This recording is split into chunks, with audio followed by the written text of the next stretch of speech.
first opportunity in this big game, returning the kickoff. And David Akers puts it in the air, and the game is underway. And the kick is returned at the 10-yard line by Carter. And Jonathan Carter, who has shown in practice, brings it out. A 31-yard return. Now let's bring you up to date on scores of the earlier games. The Green Bay Packers leading the Minnesota Vikings, and Miami ahead of Atlanta, which would clinch things for Tampa Bay in the wild card race. And the other games, Buffalo leading the New York Jets 14-9, and Dallas upsetting San Francisco 27-21. The Bears over Detroit 24-0. First and 10 at the 36-yard line, and Ron Dayne testing the middle, and maybe a yard. That's all. The offensive unit for the Giants. The offensive line. Lomas Brown, the veteran. In fact, they all are veterans, other than Luke Pettigrew at right tackle.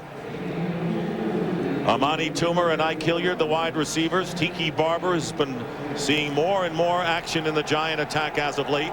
Kerry Collins, the quarterback, celebrating his 29th birthday today.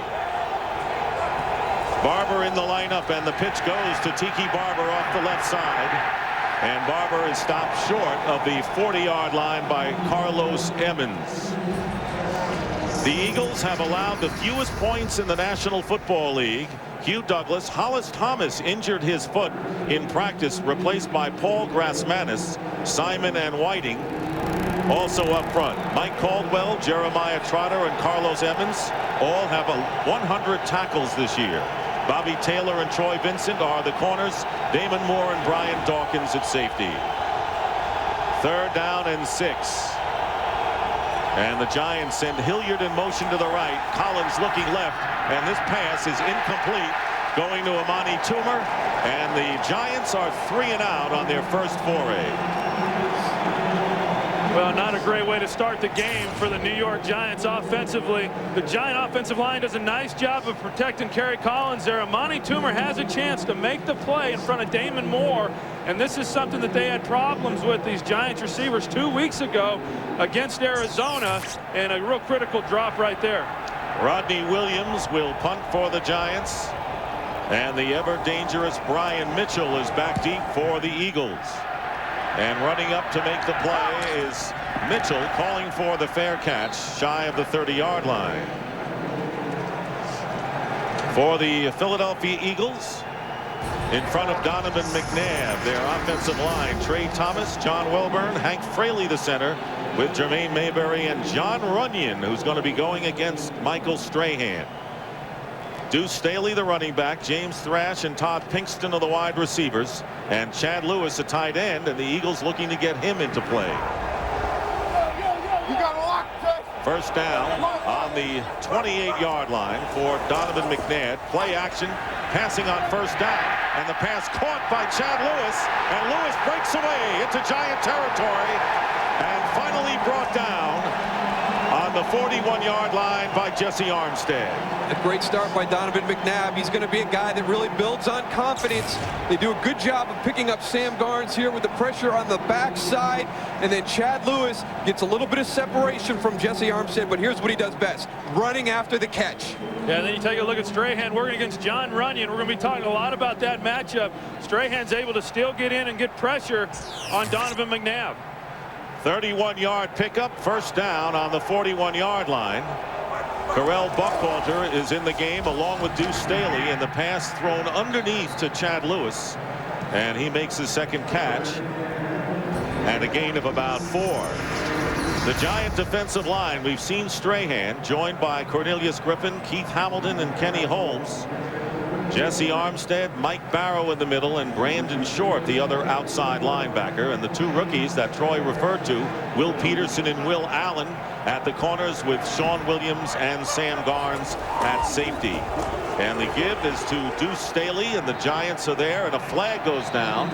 Our first penalty of the game after the pickup of 2 yards. Jerry Austin is the referee, and it'll be a penalty against the Eagles. Illegal use of hands to the face, 76 of the offense. 10 yards. Repeat, second down. So John Welburn, the left guard, and a 10-yard penalty against the Eagles. And that was a big problem last week against San Francisco. John Welburn right here, your left guard, is going to be cutting across. He's going to get his hands up into the face mask and push. You can see right there, he's not getting that hand off. You're going to get a flag on that. And Andy Reid was very upset about his team last week, letting the emotion of the game get away from him. He thought all the penalties were fair, but he talked to his team all week. They can't have those careless penalties again. Season high the penalties against the 49ers. Second down and 16, and on the end around, James Thrash going down the middle, and Thrash picking up good yardage. Will still be about 5 yards shy of the first down as Griffin and Hamilton combine to make the stop. A little fancy play by the Eagles to try to get in field goal range at least for David Akers. Well, that's been the thing that has hurt them as far as the penalties that they had on that last play. The hands to the face, what sits them back, and they're just trying to get enough yardage to make this third down a makeable down, and that they were able to do on the reverse. Third down and 5. And McNabb dropping back, gets away, and McNabb's pass, and it's caught, first down. Fumbled out of bounds, but not before the completion by the rookie Freddie Mitchell. The Eagles' first-round draft pick, covered by the Giants' nickelback Emmanuel McDaniel. This is going to be interesting to watch as the game progresses. Jim Fossil talked to his defensive guys about rushing and contained rush lanes. Don't let Donovan McNabb get out of the pocket. But Michael Strahan said that he did not want to play that way. He has to keep his aggression. And you saw right there Donovan being able to get out and get that ball to Freddie Mitchell. 15-yard pickup. First down on the 21-yard line. Another play fake, and McNabb looking for a receiver, trying to escape, and he completes the pass to Lewis just shy of the first down. He stays in bounds. So Chad Lewis already with 3 receptions on this impressive drive by the Eagles. Well, the guys up front, Dick, they do a nice job of containing him and not giving Donovan McNabb any lanes to run the football. But what that creates is that these DBs have got to be able to maintain coverage much longer than what they normally would. You watch Donovan McNabb, he buys himself some time. The defensive line does a nice job clogging up the holes right there. But then these corners are put in a tough position to try to cover for that long. 4 for 4 for McNabb and 60 yards. And it's second down and 1. And McNabb calling timeout. The Eagles struggling in the red zone against the 49ers last week. Want to make this count. We'll be right back. NFL Sunday is brought to you by Southwest Airlines, proud sponsor of the NFL and official airline of Super Bowl 36. Back here at Veterans Stadium, the Philadelphia Eagles on a drive, and Andy Reid, who told us yesterday that he thought his team a little over-anxious last week against the 49ers, wanted them more on an even keel attitude coming into this one. Well, so far watching them on this drive, they've been able to take that approach into here. And, you know, the red zone, this were an area they had problems last week, but overall this season they've been very effective. Second down and 1 after the timeout. Eagles on the Giant 12, and here's Deuce Staley, and Staley gets to the 10 and inside the 10 for a first down. Mike Barrow, the middle linebacker, on the tackle as Pinkston and Will Peterson have to be separated. Well, this is the direction that the Philadelphia Eagles are going to run. They want to go towards Kenny Holmes, who's right here. And one of the other things they talked about was doubling Keith Hamilton. You can see John Welborn getting on him and then moving right up here to the backer. So that's an effective play in the running game, which has been a problem for him the last 6 weeks. So it's first and goal at the 8-yard line, and there is the fade pass that is overthrown. Pinkston was well covered by Sean Williams and Will Peterson. So the Eagles, knowing they can clinch the division against their major rivals today. Giants a bit disappointed in the fact that Tampa Bay beat Baltimore, because the Giants, had the Ravens won last night, would have controlled their own destiny for either a wild card berth or a division title. So they're going to need help and win the games. But it's second down and goal on the 8. Jeff Thomason, the tight end, in motion, and McNabb getting time, and the pass caught at the 6 by Chad Lewis and ridden out of bounds by Jesse Armstead after a pickup of 4. Well, what we've seen in this drive already is that Chad Lewis has not been a guy who's been as big a part in this offense this season as what he was a year ago. There's a lot of various reasons for that. The receivers on the outside are doing a better job. But coming into this game, the Eagles knew that they had to get Chad Lewis more involved. He's already caught, that was his third pass on this drive alone, and now they're facing 3rd and goal. 3rd down and goal. And the Giants looking to hold the Eagles to a field goal attempt. The ball at the 5. And Mitchell going in motion. And Donovan McNabb's pass up the middle. And it's a touchdown to Chad Lewis. No secret, the Eagles going to their tight end Chad Lewis, and Donovan McNabb superb on this first drive by the Eagles, who move in front 6-0. Well, you take a look at Chad Lewis. They're getting a release off Mike Barrow. Man-to-man coverage. Donovan McNabb throws it the only place it can be thrown for a reception. Nice play, Philadelphia Eagles. And the 5th touchdown catch by Lewis. David Akers for the extra point. It's good. And the Philadelphia Eagles. Donovan McNabb finding Chad Lewis and drawing first blood against the Giants. A superb scoring drive by the Eagles, and Chad Lewis tying a season's high already with 5 catches, including the 5-yard touchdown grab. He caught 5 in the Eagles opening game against the St. Louis Rams. And now the Giants looking to respond. Jonathan Carter, who is replacing Ron Dixon, and Dixon has been relegated to the bench. Is active for this game after problems he's had in returning kicks. There is David Akers as the Eagles leading 7-0, trying to end the Giants' 4-game winning streak here at Veterans Stadium. And a deep kick into the end zone, and it'll be down for the touchback by Carter. So the Giants will start from the 20. Kerry Collins, and the Giants trail 7-0.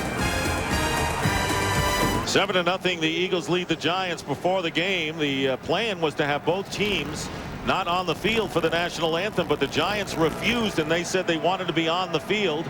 And there they were, the only team to be on the field during the national anthem. Jim Fossil referring to that in talking with Pam Oliver before the kickoff. But now the Giants starting from the 20-yard line. Tiki Barber is the tailback. Hilliard goes in motion, and the screen to Amani Toomer, and Toomer picking up about 2.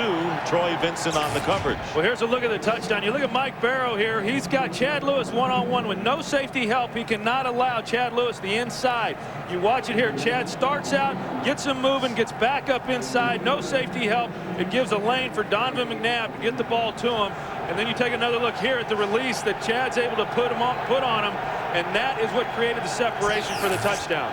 2nd down and 8, and now Toomer moving wide to the left. The Eagles showing blitz. Tiki Barber breaks a tackle and carries it out to within 2.5 yards of the first down. Carlos Emmons was there to make the tackle. Paul Grassmanis is playing the defensive tackle, coming back after missing 2 games with a knee injury, and he has had to come in there in an emergency because Hollis Thomas broke his foot running out for pregame introductions and is unable to play. Do you guys ever hear of an injury like that?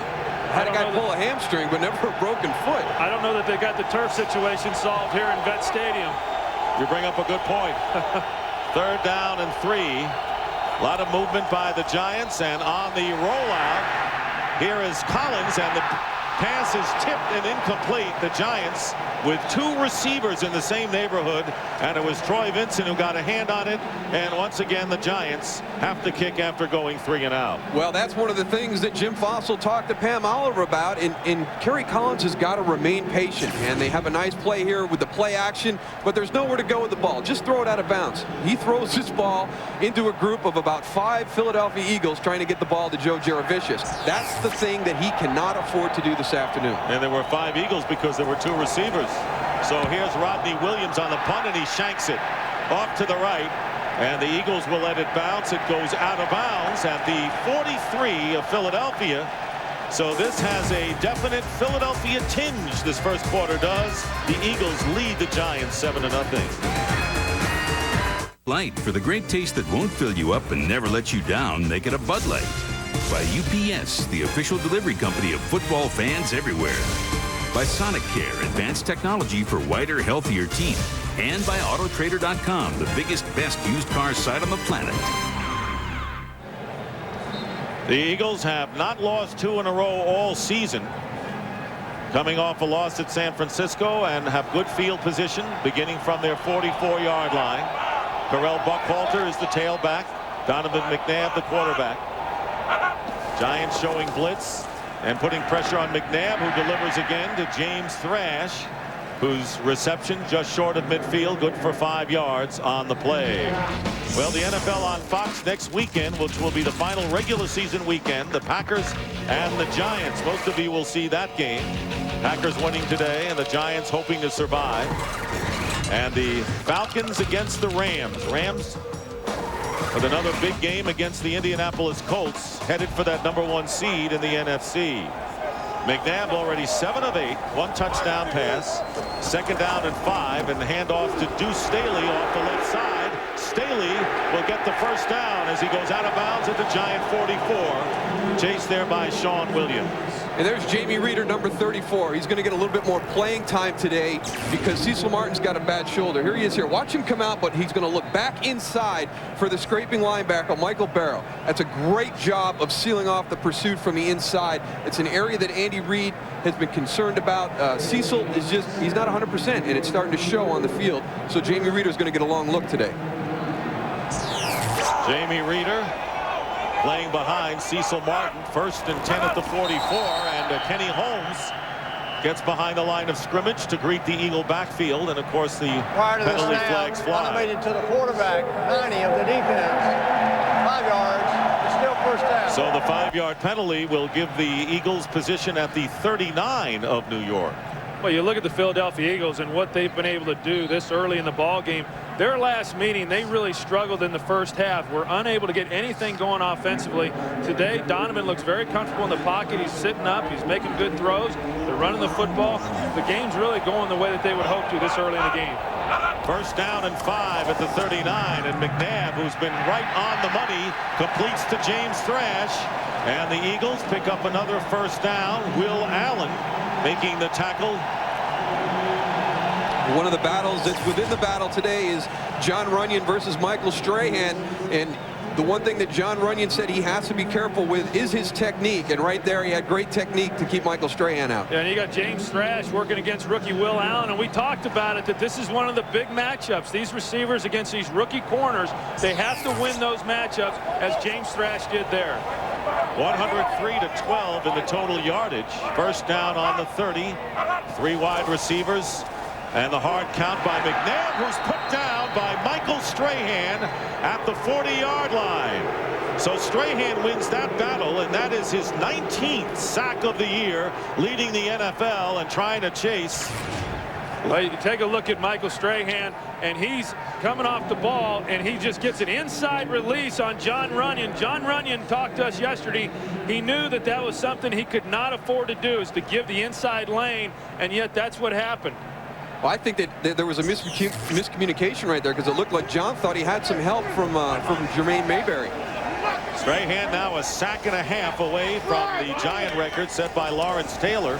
So on the pass play, and the linebackers blitz, a fumble, and the loose ball, and the Giants have it. Mike Barrow forced the fumble and recovers it for the Giants in Eagle territory.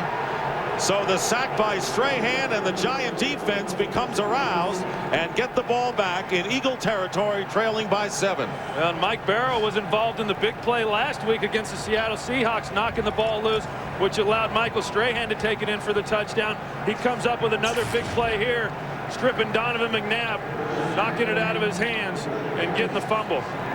Actually looked like it was a little role reversal. It looked like Strahan came in and put his helmet right on the football, and then Michael Barrow was able to get it this week. So returning the favor from last week's game. Giants now at the 48 of the Eagles, and the handoff is to Tiki Barber. And Barber driving and getting about 6 yards on the play. Barber, who might have been the only Giant rooting for the Tampa Bay Buccaneers last night. His brother Rondé with the team winning, and I'm sure Ronde Barber must be rooting for his brother today against the Eagles. And an injured player is Hugh Douglas, the Eagles' leading pass rusher, and over 8 sacks a game. So they've lost Hollis Thomas. Hugh Douglas is injured, and we'll be right back. Mayor of New York, Rudy Giuliani, greeting Jim Fossil. The Giants, of course, have spent many days making trips down to Ground Zero immediately after that tragedy. And of course, from their practice field, you could see where the Twin Towers used to be. 2nd and 5 for the Giants on the Eagle 43, N.D. Kalu. Superior pass rusher in the game. The handoff is to Barber, who fumbles, and the Eagles get it back. Damon Moore recovers the fumble, and the Giants miss out on the opportunity on Barber's miscue. Well, that's one of the things that this Philadelphia Eagles defense has been able to do all season long. When the offense has sputtered or done something, they've been able to make a huge play right behind that to generate the momentum back to their team. And Tiki Barber, he's got the ball tucked away. He didn't do anything wrong right there. That's just a nice job of the defense coming down the line and getting him from behind. And it might have been Paul Grassmanis. It was Corey Simon who caused the fumble, knocking it out of Barber's hands. 18th fumble recovery. Eagles getting it back on their 31-yard line. Correll Buckhalter with his first carry of the game, and a nifty one for Buckhalter, a first down. Buckhalter picking up 12 yards before Griffin downfield makes the stop. Well, let's see the hustle. This is Corey Simon all the way out here. He's going to chase this thing. Actually, he was even farther out. You see him there, number 90, coming from behind, and that's what this defense is all about. Not only do they do the blitz packages and stuff, but these guys can run and they get to the ball, and good things happen when you're around the football. Buckhalter, the second leading rusher behind Deuce Staley for the Eagles. He remains in the lineup, 1st and 10 at the 43. And Buckhalter running right into Mike Barrow, and a gain of 2. And right now, for a Fox game break, let's check in with James Brown. JB. Hey, Dick, show you how the Jets did not clinch today. That's because they lost to Buffalo when Alex Van Pelt hooked up with Mr. Peerless Price. That did it in. Buffalo wins at 14-9. Big day for Marshall Faulk. 4 touchdowns. St. Louis wraps up the West. Congratulations to the Rams. 42-17. Back to Dick, Troy, and Darryl. One upset and one expected game. Hugh Douglas, by the way, with a stinger, and he will be back on the defensive line for the Eagles. Pump fake by Donovan McNabb, and going deep and getting tripped up, and no flag is thrown. Todd Bigston downfield, covered by Sean Williams. And it would have to be incidental contact, both going after the football, apparently. Well, they got Todd Pinkston working a double move against Will Allen, and then he's able to get by Sean Williams, the safety. I think it's a good no call. They got their feet tangled up, and that's why he went down, but I didn't see pass interference on the play. That was a nice job by the officials not making the call there. Well, the way this crowd can get sometime, if you're the officials, you don't want them coming down on you. The 3rd down and 8 now for McNabb on his 45-yard line. McNabb running and passing on the run, and this pass is ruled a catch by Todd Pinkston at the 41 of the Giants, and another Eagle first down. Well, Howie Long talked about this in the pregame show earlier today. He talked about them maintaining the pocket up here. Watch, everything collapses inside. There's nobody out here. Donovan's got all that room to work and find an open receiver. Yeah, and he probably could have ran for more yards than what he actually got with the completion right there. As you mentioned, there was nobody out in front of him at all. Just a lot of green grass. Eagles running up in a hurry to snap the ball in case the Giants had challenge on their minds. And the handoff is to Buckhalter, getting running room on the outside. Correll Buckhalter. Tremendous speed for a gain of 23 yards, and the Eagles marching again, have a 1st and 10 inside the Giant 20.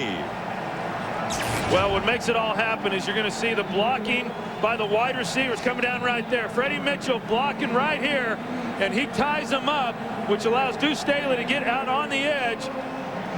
There's another look at it right there. Freddie Mitchell getting the block on Sean Williams. And that's a nice job by a wide receiver allowing the running back to get some open space to run. 1st and 10 at the 18. And the handoff is to Deuce Staley, and he is stopped by Jesse Armstead. And a loss of 2 on the play. The Giants still looking for their first down of the game. And the Eagles have had a field day in this first quarter, guys, with 9 first downs, totally dominating with under a minute remaining. And what a reversal from the first time these two teams played, when the New York Giants dominated the first half of play, but unable to score touchdowns. They settled for 3 field goals. Philadelphia already on their first possession down there getting a touchdown. And a second one would be huge, but the Eagles face 2nd down and 12. McNabb in trouble and tripped up. And it's Michael Strahan, who now has 2.5 sacks and has tied Lawrence Taylor for the all-time Giant record. Well, you knew, talking to Michael Strahan yesterday, he was pretty cranked up about this matchup against John Runyon. He bowls over him with a little rip move and is able to get just enough of Donovan McNabb's leg to get him to come down. That's the thing that really surprises me. A lot of people think that Michael Strahan is a speed rusher, but you see a lot of the production he has, and he told us this also, is when he uses the power moves in his arsenal. And because there was a gain on the play, it will not count as a sack, but don't count out Michael Strahan playing inspired football. But it's been all Eagles the end of the first quarter. With the score, the Eagles 7 and the Giants nothing. And Fox NFL Sunday will continue after these messages. Second quarter here at Veterans Stadium, the Eagles lead the Giants 7-0, and they have now officially credited Michael Strahan with a sack. So he has indeed tied Lawrence Taylor with 20.5, matching the all-time Giant record. 3rd and 13, and the pass underneath to Deuce Staley, and he is tackled at the 25, bringing up 4th down. And again, they have to separate the players, and it's Deuce Staley for the Eagles, and the Giants with Sean Williams in the middle of the pack. Now, when we saw the kickers attempting field goals in practice, they were going into the wind in this direction, and both Owen Pochman and Akers struggled in trying to convert from as close in as 30 yards, and this will be a 43-yard attempt by Akers to try to give the Eagles a 10-0 lead. Into the wind, a 43-yarder, and David Akers with the kick, and it is off to the left, no good. So the Giants will get it back, and the fumble by Tiki Barber. Giants avoid further trouble as Akers pushes it out to the left. Still 7-0 in favor of Philadelphia. ATT for collect calls. By Blockbuster, bringing entertainment home. And by Miller High Life. David Akers' kick off to the left, but mostly short, and that ends his club record of 17 consecutive field goals. And the Giants with the ball on the 34-yard line, trailing the Eagles 7-0. Hugh Douglas is back on the defensive line for the Eagles. Came out with a stinger, has returned. 1st and 10 at the 33. Greg Camella going in motion, and the handoff is to Barber, and Tiki Barber getting 4 yards on the play. So much at stake in this game for the Eagles. They can clinch the NFC East title with a win or a tie, and the Giants must win their final 2 games. That's today and next week against the Packers at home. The Eagles, of course, would lose if the Giants were to win today, and then hope that the Eagles lose to Tampa Bay next Sunday night. The Buccaneers have already clinched the 6th seed as a wild card in the playoffs in the NFC. 2nd down and 5 at the 38-yard line. Jurevicius coming in motion, and the handoff to Barber, and Barber is close to the 1st down. And the Giants keeping it on the ground in this first quarter, unlike the Eagles, who went to the air. And one of the things that this Giants team has been able to do, they've been able to get big runs against Philadelphia's defense. And as you watch, because of the blitzing, they get great angles with their offensive lineman on that last play. Jeremiah Trotter, he's a guy that likes to attack the A-gaps, and they'll be able to come down with a guard or even a tackle sometimes and pin him to the inside and create big running lanes. Yeah, and Sean Payton, he talked to us and said that they want to run along that right side, which is what they were able to do there with Tiki Barber. And they window dress a lot of it with a lot of shifts and a lot of motions. Giants with their first down of the game on the 43-yard line, and there is the screen to Greg Camella, the Giant fullback, driving forward and then pushed down at the 49-yard line by safety Brian Dawkins. So the Giants picking up 5 on first down. Well, these are two teams that both like to use the screen plays in their offense. Whenever they need to get something going, what the Giants clearly do at this stage, they're going to rely on the screen. And there's Sean Payton, the offensive coordinator for the Giants, and he does a nice job of mixing things up offensively, both run and pass, and then sprinkling in some of the screen plays that we just saw. Giants moving their receivers from right to left. And on 2nd and 6, here is Barber.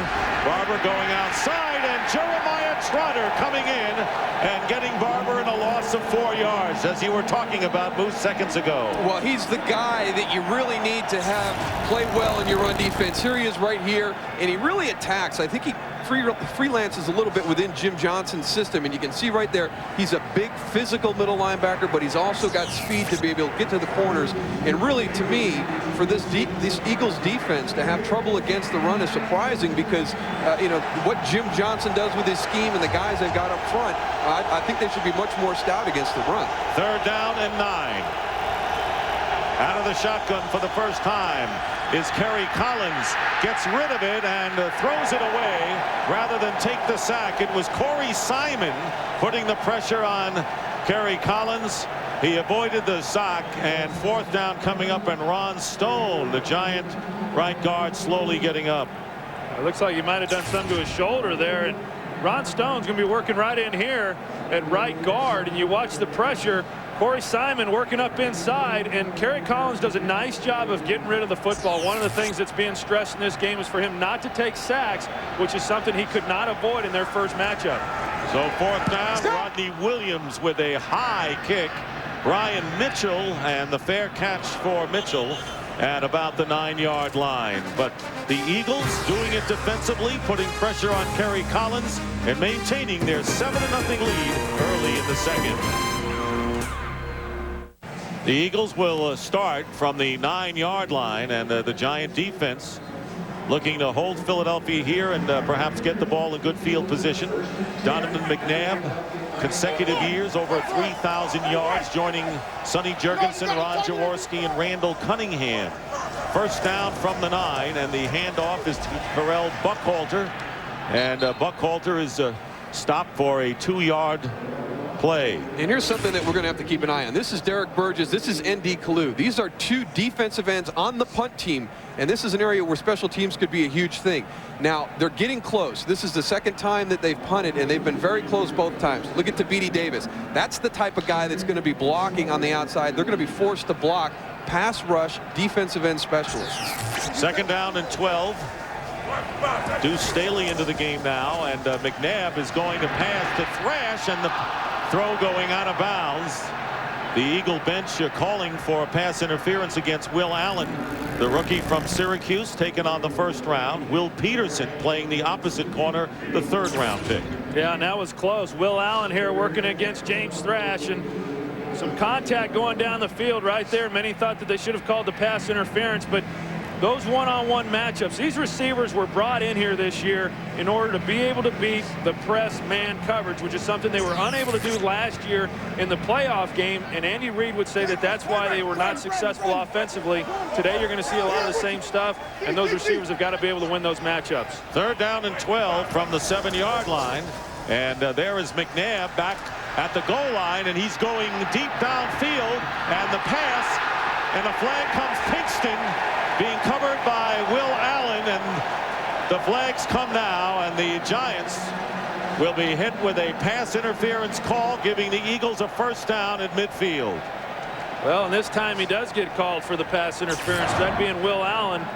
He take a look here. Pinkston's going to try to go double move over the top with a post. Will Allen covering him, and the contact is made there. And one of the strengths that these coaches for the Giants say that Will Allen has is his ability to play the deep ball, but he did not play it very well on that play. A 44-yard penalty against Will Allen. And so the Eagles, taking advantage of the Giants' 2 rookie corners, have a first down on the Giant 49-yard line. Here is Correll Buckhalter up the middle, and Buckhalter picking up about 3 on the play. Fox tomorrow. Catch performances by some of today's hottest stars and ring in the new year as the ball drops live from Times Square. It's Billboard's Rock and Roll New Year's Eve tomorrow at 11 p.m. Eastern right here on Fox. The Eagles in front by a score of 7-0 as Donovan McNabb hit Chad Lewis with a 5-yard pass on their first drive of the game. McNabb looking at 2nd down and 8, and the handoff to Deuce Staley, and maybe a yard on the play, setting up 3rd and long. This is an area that I think the Philadelphia Eagles are going to have to improve if they're going to make a big push into the playoffs, if they can get there by winning their last 2 games, and that is running the football. Right now, the last few weeks they have not run the football effectively, and we're seeing right now, and the Giants are a good defensive football team against the run, but they have really struggled after some early season success. They've been using Staley more as a receiver in the last few games than as a runner. 3rd and 7 at the 46, and there you see the diminished running attack by Philadelphia. McNabb with the deep drop, looking for a receiver, changing direction, trying to ad-lib, and down he goes. Kenny Holmes picking up that 3-yard sack, and that'll bring up 4th down. Well, Donovan McNabb had time to throw the football. He got outside of containment, was able to set up. Here you see Todd Pinkston, who he was trying to get the ball to, and Will Allen is all over him. Now you watch Donovan McNabb, and he's looking. He wants to throw the football. Now when he realizes he has nothing, the Giants are there to pursue.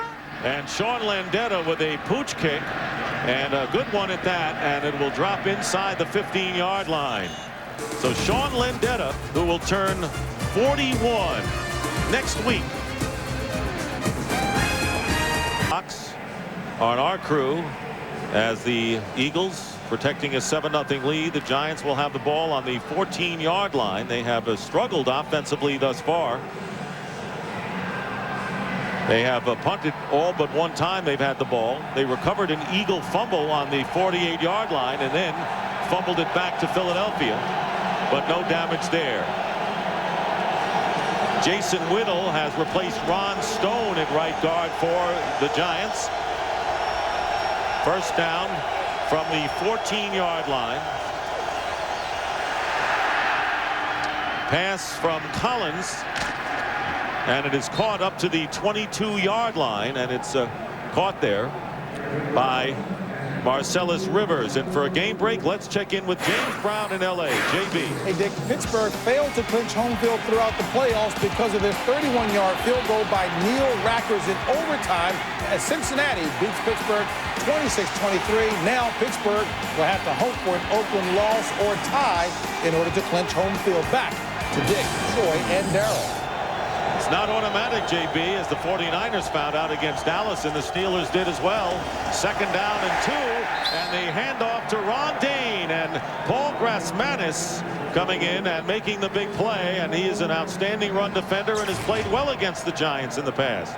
Well, you take a look at Grasmanis and what he's able to do, and he's getting his opportunity today, and he's a fiery guy, very competitive, and he plays with a high motor. He's able to get back in there and disrupt things, and that's the thing that stops the running game better than anything, is when you're able to get pressure and penetrate beyond the line of scrimmage, as Paul was able to there. 3rd down and 3.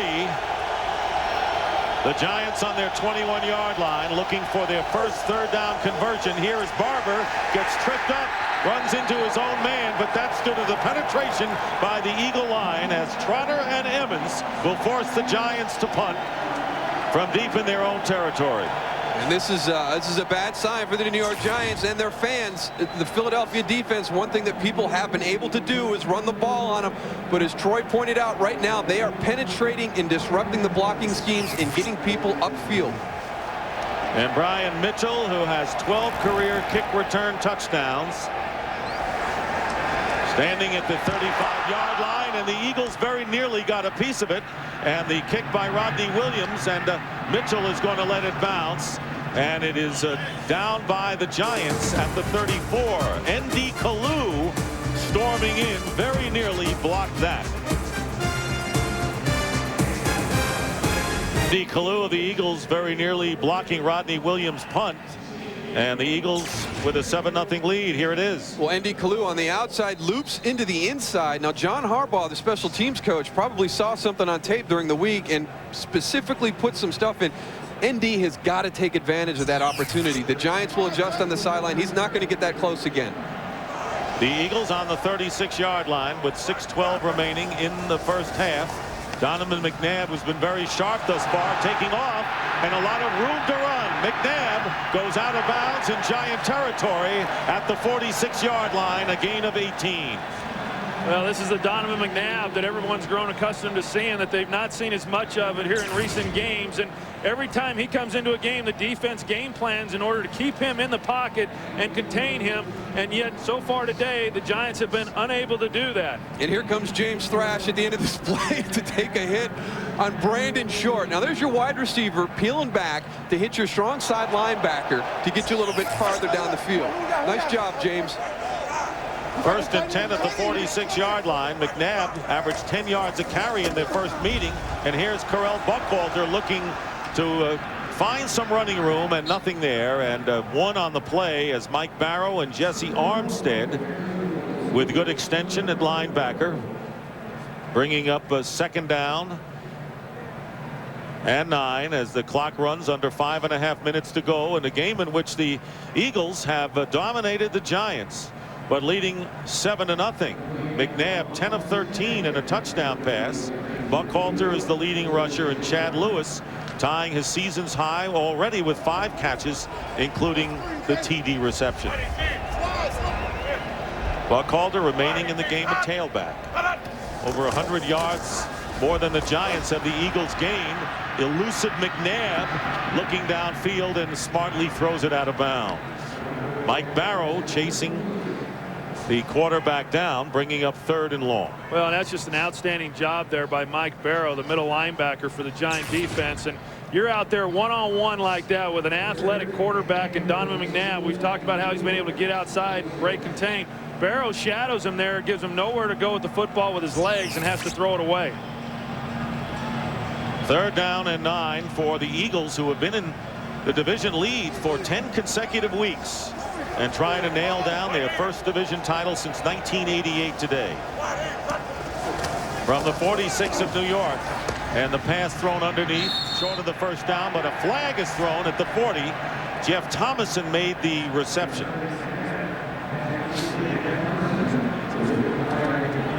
And the preliminary signal, if it's against the Giants, it could give the Eagles new life. Sean Williams upset. Pass interference, 36 defense, automatic first down. And it is an automatic first down. So the Giants continue to struggle, and they're struggling on both sides of the ball moves. Well, you make a stop on 3rd down, and all of a sudden here's a penalty that gives the Philadelphia Eagles new life. And you know, these are some of the smaller plays that happen during the course of a football game that nobody remembers, but really demoralize a football team. You can see it right here. Here it is. And no need to interfere. He catches the ball. The Eagles face with 4th down, but now they have new life. 1st down and 10. And McNabb throwing this one out of bounds, and no one home. And good pass rush that time by Frank Ferreira, little used Giant defensive lineman.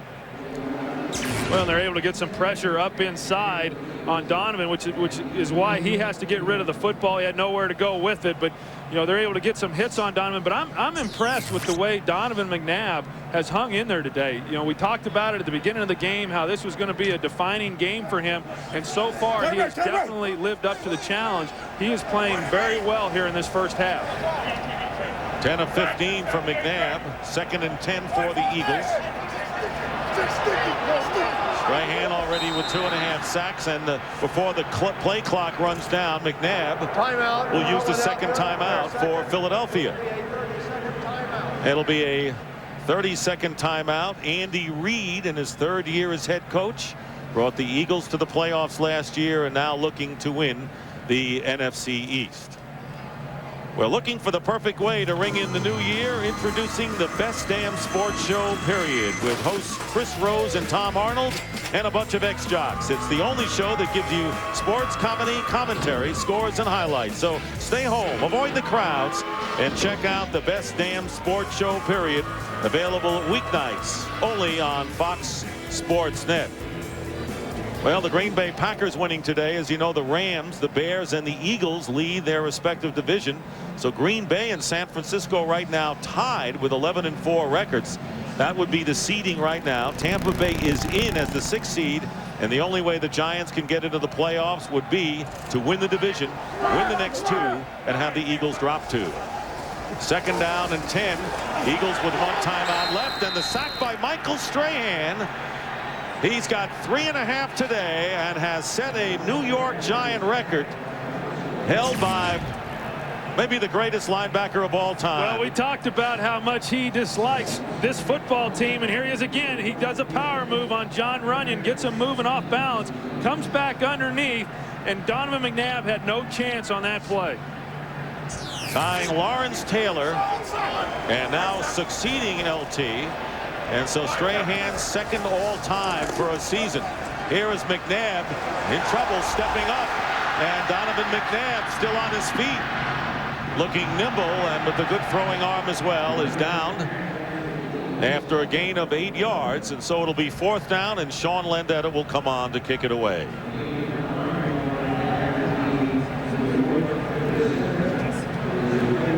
Under 3.5 minutes to go in the first half. Dick Stockton with Troy Aikman, Moose Johnston, and Pam Oliver. Landeta will kick, and the Giants looking to get something going before halftime. Tiki Barber back deep, and Landeta, who kicked for the Giants 9 years, and the fair catch called by Barber at the 16.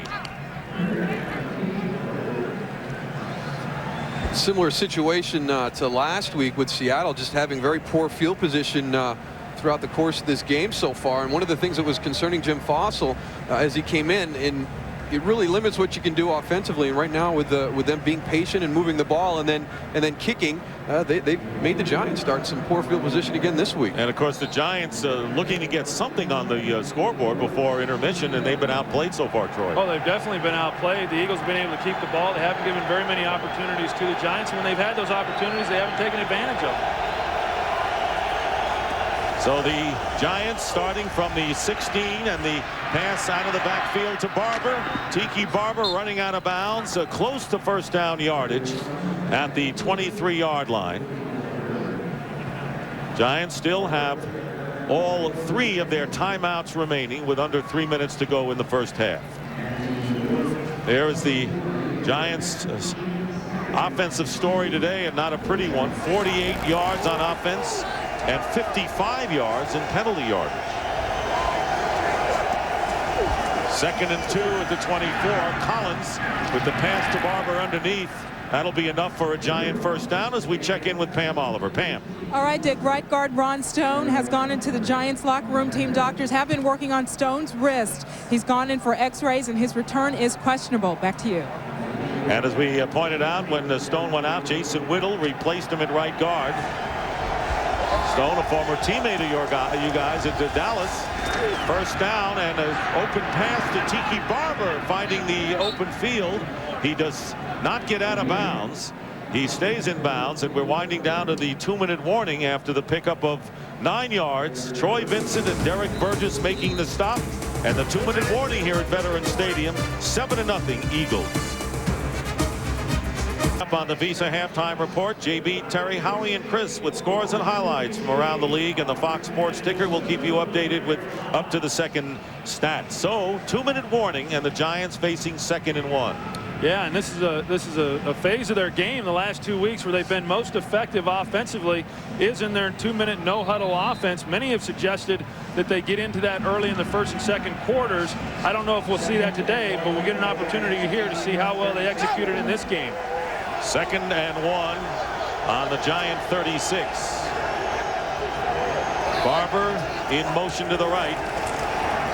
And here is Kerry Collins, and the pass is caught to the 42. Ike Hilliard, who caught the winning touchdown reception against Seattle last week, gives the Giants a first down. Clock continues to run. The Giants still with 3 timeouts in their pocket. Yeah, and they're going to a little bit of a sugar huddle here, which means that they're huddling up quickly and getting to the line of scrimmage as fast as they can without having to use a timeout.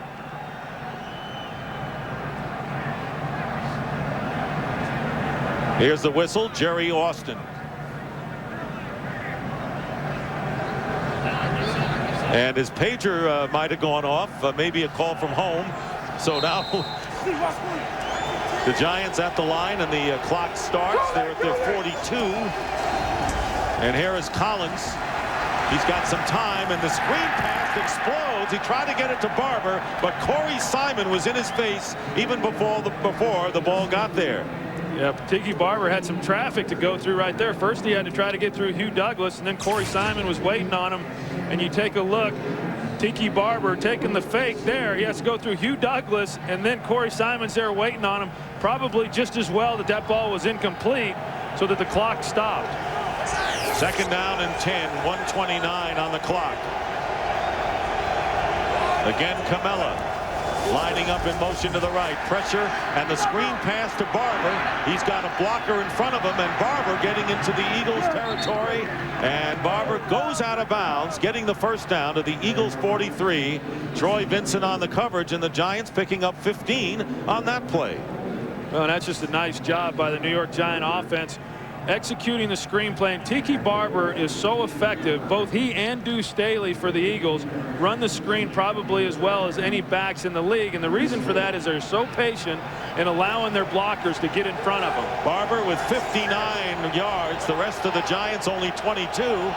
So he has been the bulwark for them. First and 10 at the 43 of the Eagles. And here is Collins. Collins going downfield, and it's tipped off the hands of Bobby Taylor. Out of bounds, and it stops the clock with 1:15 to go. But the Giants need to get at least 15 yards, it would seem, for a solid field goal attempt with the wind at their backs. The Eagles controlling this game in the number of plays, the yardage, and time of possession. Second and 10 on the Philadelphia 43.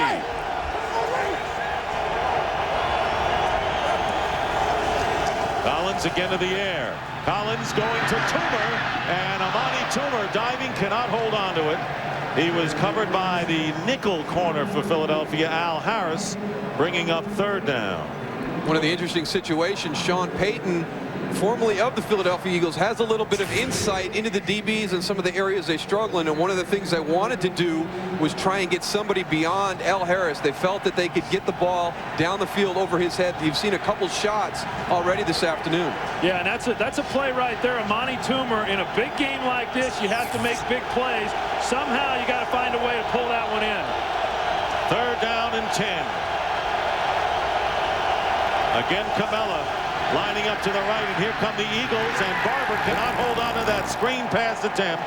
So the Giants still unable to convert on third down with 1:06 to go, and too far away to attempt a field goal. And Rodney Williams will come on to punt the ball. Well, you take a look right here, and everybody comes inside, and that leaves Tiki Barber. There's nothing there but grass.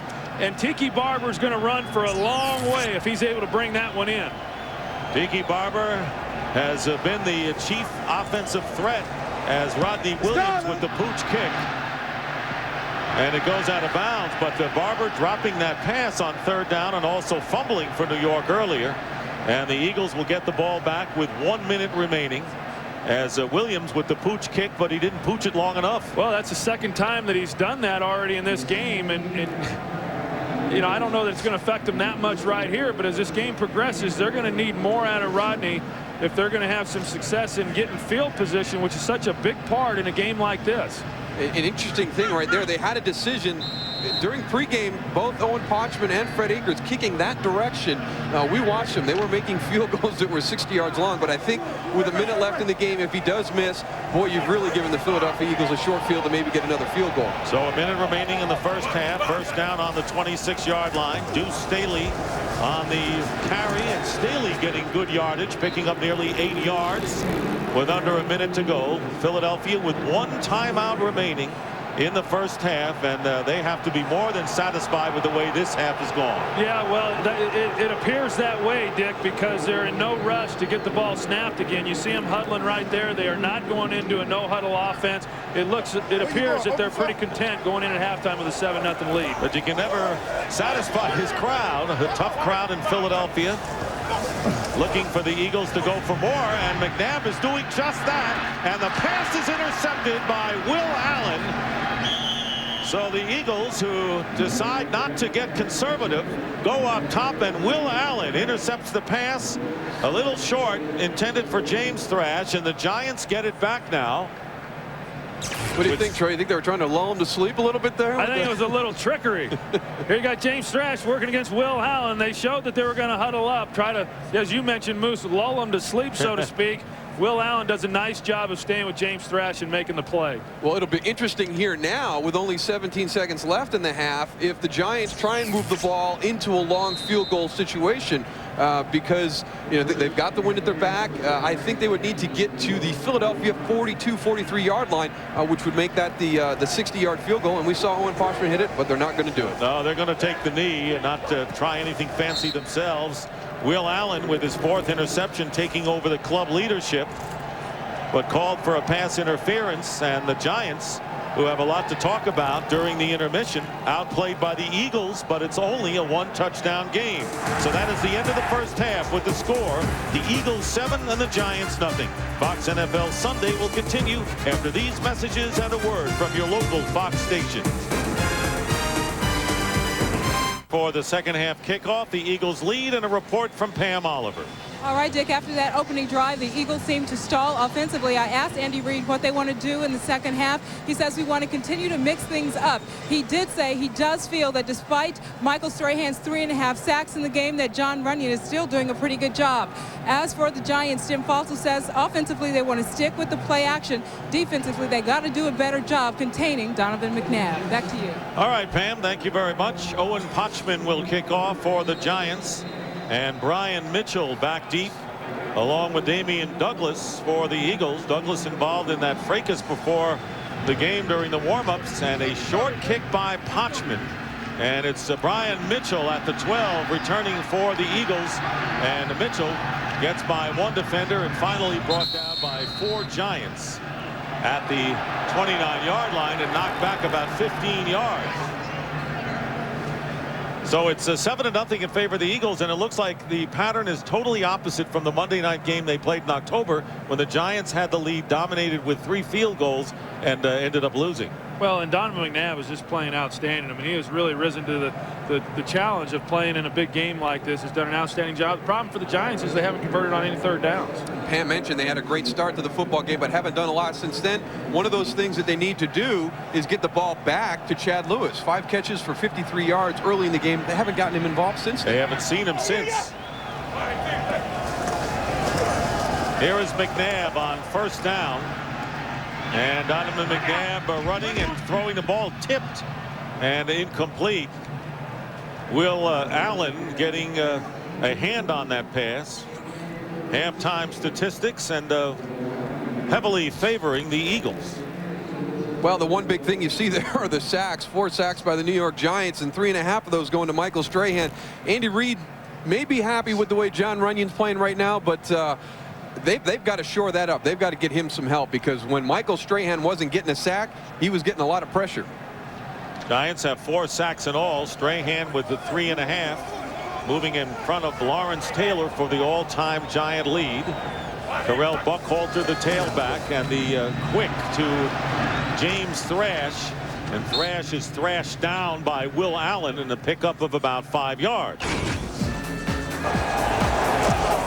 And here he is, Michael Strahan. You can see early in the game he was getting there just about a half a tick late, but then he had a couple of big plays, made some sacks. He surpassed the single-season Giants record, and he's only a half a sack away from Mark Gastineau's NFL record right now. Yeah, and John Runyon told us yesterday that if he plays good technique, then there's nobody that he can't stop. Apparently, he's not playing as good a technique as what he thinks he can. 3rd down and 5 for the Eagles, spreading the defense. And here is McNabb. Flag is down, and McNabb with the pass to the 40-yard line, caught by James Thrash, but a penalty flag back at the 30. So Michael Strahan roving downfield to make the play. And Jerry Austin will explain the foul, and it'll be holding against the Eagles. Holding. 36 offense. 10 yards. Repeat, 3rd down. That's going to be number 34 on the offense. Jamie Reeder, the fullback, out there blocking on Michael Strahan. They're running a little play action with the line turning down. Not a great situation to be in, and yeah, that's not necessarily a hold. That's a nice tackle right there by Jamie Reeder. Yeah, he went down low and grabbed his legs right there, and figure if you can't block him up high, as John Runyon has had some problems, put the fullback on him and let him tackle him low. A lot of ways to skin a cat. Absolutely. That's Reeder's way. So it's 3rd down and 15 at the 24. And McNabb back to the 15, completing the pass and getting away. And stopped is Chad Lewis. And he doesn't have enough for the 1st down. He is a yard shy. So the Giant defensively doing the job with Barrow and Kenny Holmes. And there is Emmanuel McDaniel, the nickelback, downfield and preventing Chad Lewis from getting the 1st down. Tell you what, though, that's a nice job of Chad Lewis getting down the field and getting involved. And he's been involved throughout the game today, more so than what he has been in any other game this season. And that was a real goal of this offense coming into the game. And they've been able to utilize some of the things that Chad Lewis is able to do in these matchups with these linebackers. Sean Landetta, pretty low average for him, but that's by design with the pooch kick. Another line drive kick. Tiki Barber back on the hop, picking it up for the Giants, and Barber down the sideline gets knocked out of bounds at the 40-yard line. So the Giants with their first second half possession trailing 7-0. Bills Sunday brought to you by Toyotathon 02. Password value. Get the feeling.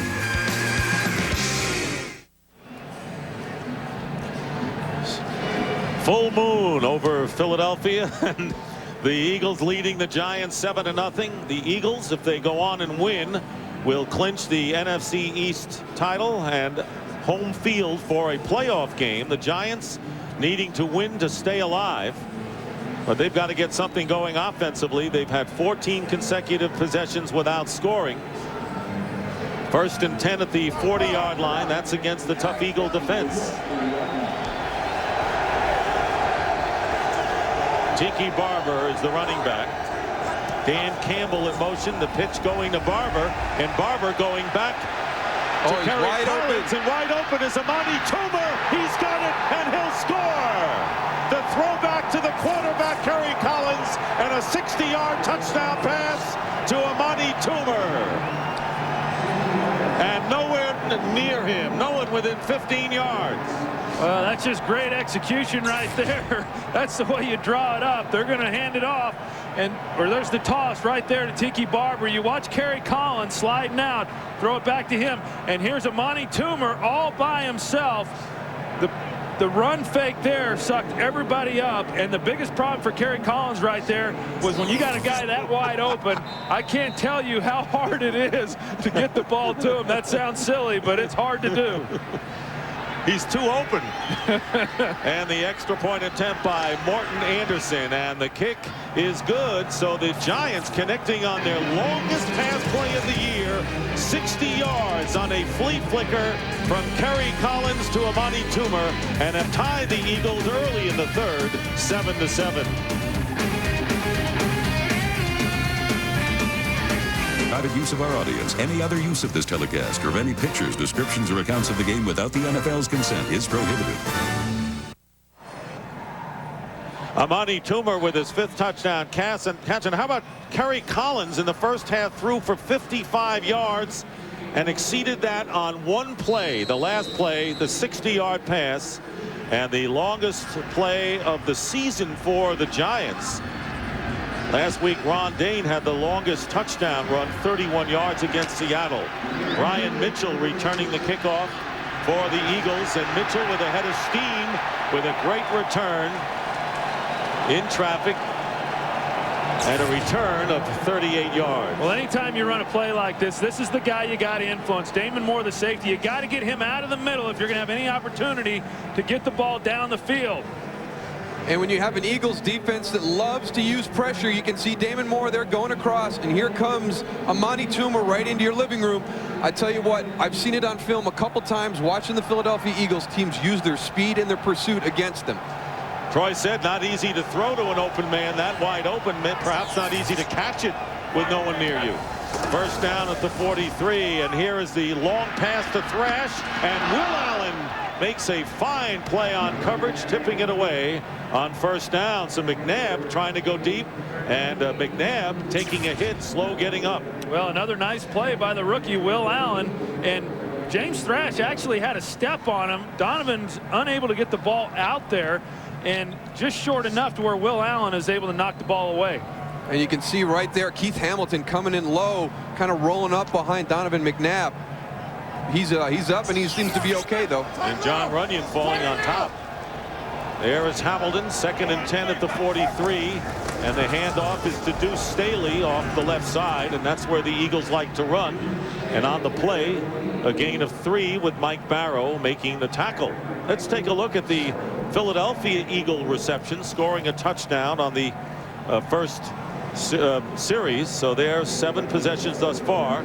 A fumble, they missed a field goal, and have had struggled since then.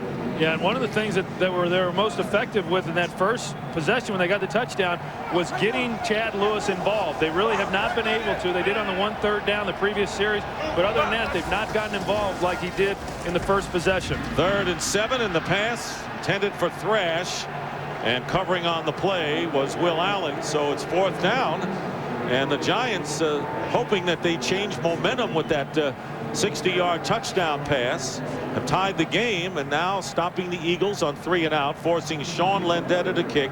Tiki Barber goes back. Well, as much as the Eagles dominated the first half, they weren't able to come away with a lot of points. They had 7 points, and anytime you leave a team hanging around, then it's going to make it a ball game, and that's what the Giants were able to do on this last possession.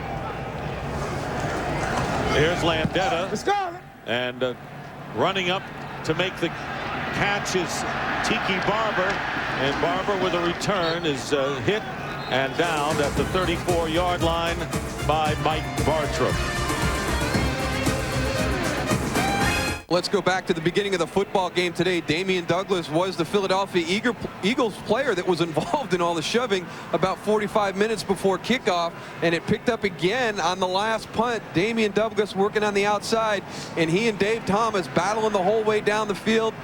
You know, just some friendly competition, but here comes the emotion again. A couple shoves, couple pushes. Nobody wanted to back down, and pretty much the way the course of this game has gone. Nobody wants to back down. These teams don't like each other. That's why they had the pushing and shoving incident before the game.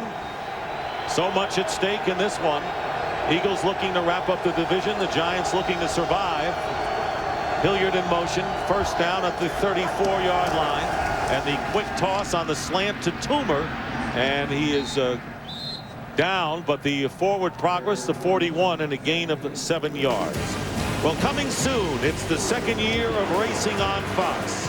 Catch all the fast-paced action returning February 2002, and it all begins the last weekend of February. Don't miss NASCAR, only on Fox. Well, there's the Eagle car. Could be a bullpen car if this were a baseball game, but it's not. It's cold enough.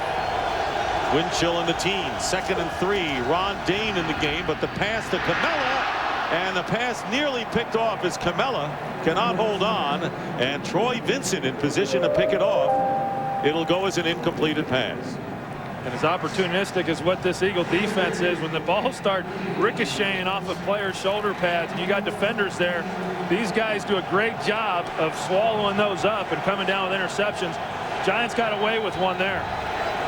3rd down and 3 at the 41. Giants 0 for 5 on third down tries. It's caught by Camella, first down, so the Giants finally convert a third down opportunity, a 5-yard pass play. Mike Caldwell, the linebacker, covering the Giant fullback.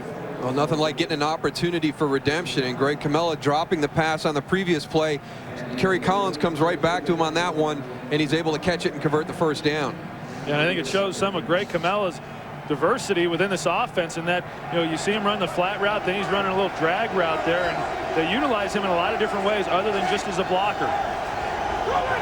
On the Giant 46, first down, play action, pressure on Kerry Collins, and this pass overthrown, intended for Amani Toomer, but Eagles were down there with Brian Dawkins closest to it, and Bobby Taylor as well. Well, it looked like a confusion on the route. Amani Toomer had kind of cut his route short. You watch Kerry Collins, and I can tell you this, with a big hit, you know, Kerry's taking a few hits right there. Here's Amani Toomer. He breaks the route off, and Kerry thinks that he's going to go deep, but not many quarterbacks falling back and throw it that far to get that thing out of bounds. Well, at the back foot, he can throw it a ton.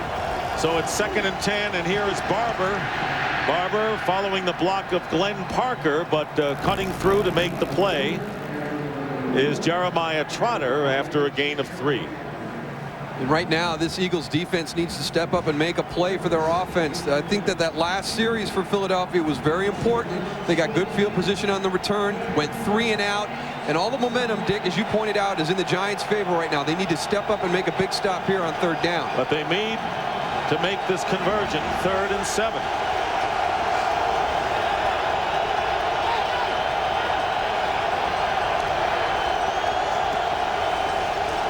Collins goes down.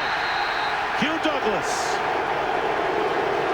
And the Eagles getting their first sack of the day, and Hugh Douglas leading the team with 9.5 and a loss of 4 yards.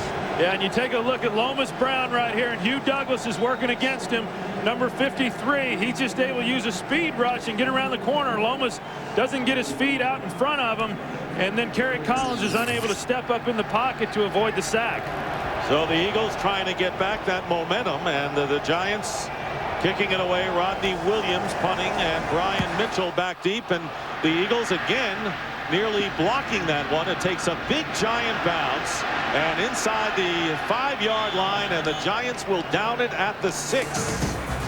Kerry Collins taking some punishment from the Eagles as Hugh Douglas gets him. Day is brought to you by Southwest Airlines, proud sponsor of the NFL and official airline of Super Bowl 36. By Visa, it's everywhere NFL fans want to be. By Circuit City, we know how you feel. That's why we're here. Circuit City, we're with you. And by Black Hawk Down at theaters everywhere January 18th. Cold and windy, wind chill in the teens. In the Philadelphia night, as the Eagles will start from the 6-yard line. Terrell Buckhalter is the running back, and Todd Pinkston in motion, and here is Buckhalter getting by Holmes and going out of bounds. So the Eagles starting from their worst position of the game. And it could have been much worse position, Dick. If you watch here, Ron Dixon, he's going to down this ball. He thinks the 5-yard line is the goal line. You can say, what? No, that right there, right? Isn't that it? Yeah, I think Brandon Short let him know that. I think he let him know on no uncertain terms that that was the 5 and not the goal line. So Ron Dixon, who had been returning kicks, not doing so until that play. 2nd down and 8 for McNabb, who is not as effective through the air so far in the half as he was in the first half. That was dropped by James Thrash. It was a good pass by McNabb, and that will bring up 3rd and long for the Eagles. Wow, that was close to being a huge play, because the middle of the field was vacated, and if James Thrash, he's not even looking. He didn't drop the ball. He never saw the ball. And if he is paying attention and catches that ball, Donovan put it on him in stride. He's got an opportunity to split the safeties. Look at the difference in passing yards. The Giants are with only 2 yards in the first quarter, and the Eagles 9 yards since the first. This pass is caught by Thrash, and he'll get the first down on the slant Will Allen on the defense. Thrash, who caught the winning touchdown pass back in October, an 18-yarder from McNabb, the difference in that game. Yeah, and James Thrash working against Will Allen on the slant route, and we talk about it that this is one of the things in this West Coast offense that Andy Reid really likes to throw is the slant passes. He got away from them there in mid-season. They weren't having a lot of success. He told himself, we're going to be good at that route, and they've worked extensively in practice on it, and it paid off there. So the Eagles move it out to the 18. Deuce Staley is the running back, but going to the air will be McNabb, looking to find a receiver up the middle, and through the hands of Staley, actually overthrowing Staley. Well, McNabb dropped back. He had time, and you watch James Thrash. This is where he was wanting to go with the football, and boom, he falls down. And then McNabb's trying to find somebody then over the middle of the ball, and he just does a nice job of unloading it and not making a bad play worse. I tell you what a good job by him being able to hold that ball, though, when James Thrash went down, because if he lets that go, Will Allen is going to walk into the end zone untouched. So it is 2nd down and 10 on the 18-yard line, tied 7-7, and here's Deuce Staley looking for running room, and not much there. A 2-yard gain up to the 20, and it'll be 3rd down and long. Sam Garnes coming up from his strong safety position to make the tackle. Staley has not been 100% with a shoulder injury. He has gained 23 yards on 7 carries today. Yeah, he's not 100%, as you mentioned. And there's John Fox, a defensive coordinator for this Giant defense, and he has really done an outstanding job since that first possession of the Philadelphia Eagles. He has been one step ahead of this Eagles offense and has done a nice job corralling these guys. 3rd down and 8 with under 7 minutes to go in the 3rd.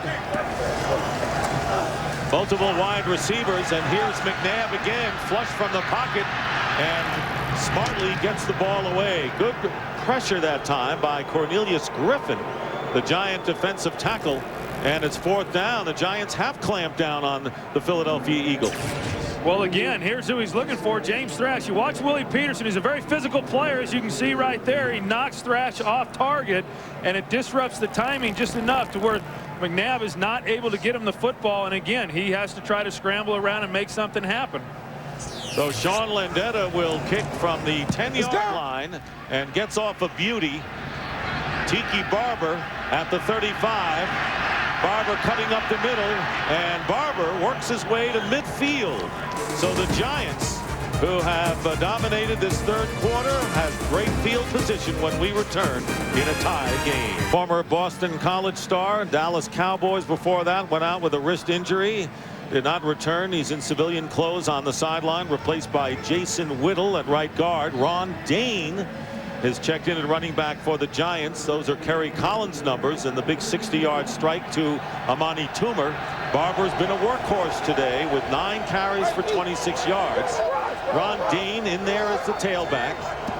1st down at midfield, and Ron Dane with a head of steam, and Ron Dane carrying 3 Eagles on his back, getting to the 20-yard line. Only his 3rd carry of the game, had gained 2 yards before that 30-yard burst to the 20. And the one thing Jeremiah Trotter was worried about was letting Ron Stone get downhill. He felt they had to attack him behind the line of scrimmage, and Ron Dane just burst through that front 7. I'll tell you what, I thought he was going to go all the way. That's the first time that they've really gone straight at the center of that Eagles defense. Yeah, Ron Dane's a guy that when he has a hole and he can hit it, boy, he can carry a lot of people and get in there in a big hurry. Tiki Barber sprained an ankle, so Dane comes in and pays dividends right off the bat, and there is Dane driving inside the 15-yard line, and a gain of 6 on 1st down. So when Ron Dane has any kind of an opening, he has made defenders pay. As we said, his 31-yard touchdown last week against the Seahawks, the longest TD run by the Giants this year. Well, Tiki Barber is the type of runner in this offense that gets on the perimeter, and with the speed of this Eagles defense, it's hard to run laterally against him. I think Ron Dane right now is going to be a good changeup for this Giants offense because he is such a good downhill runner. Giants could only manage field goals against the Eagles in their first meeting. They already have 1 touchdown, and Dane runs into a brick wall on 2nd down. And so it'll be 3rd down. He lost 1 yard on the play thanks to Jeremiah Trotter. Well, and that's the only element of Ron Dayne that they want to try to work on a little bit, that once it's clogged up, he doesn't have that ability to move laterally with the quickness quite like Tiki Barber does.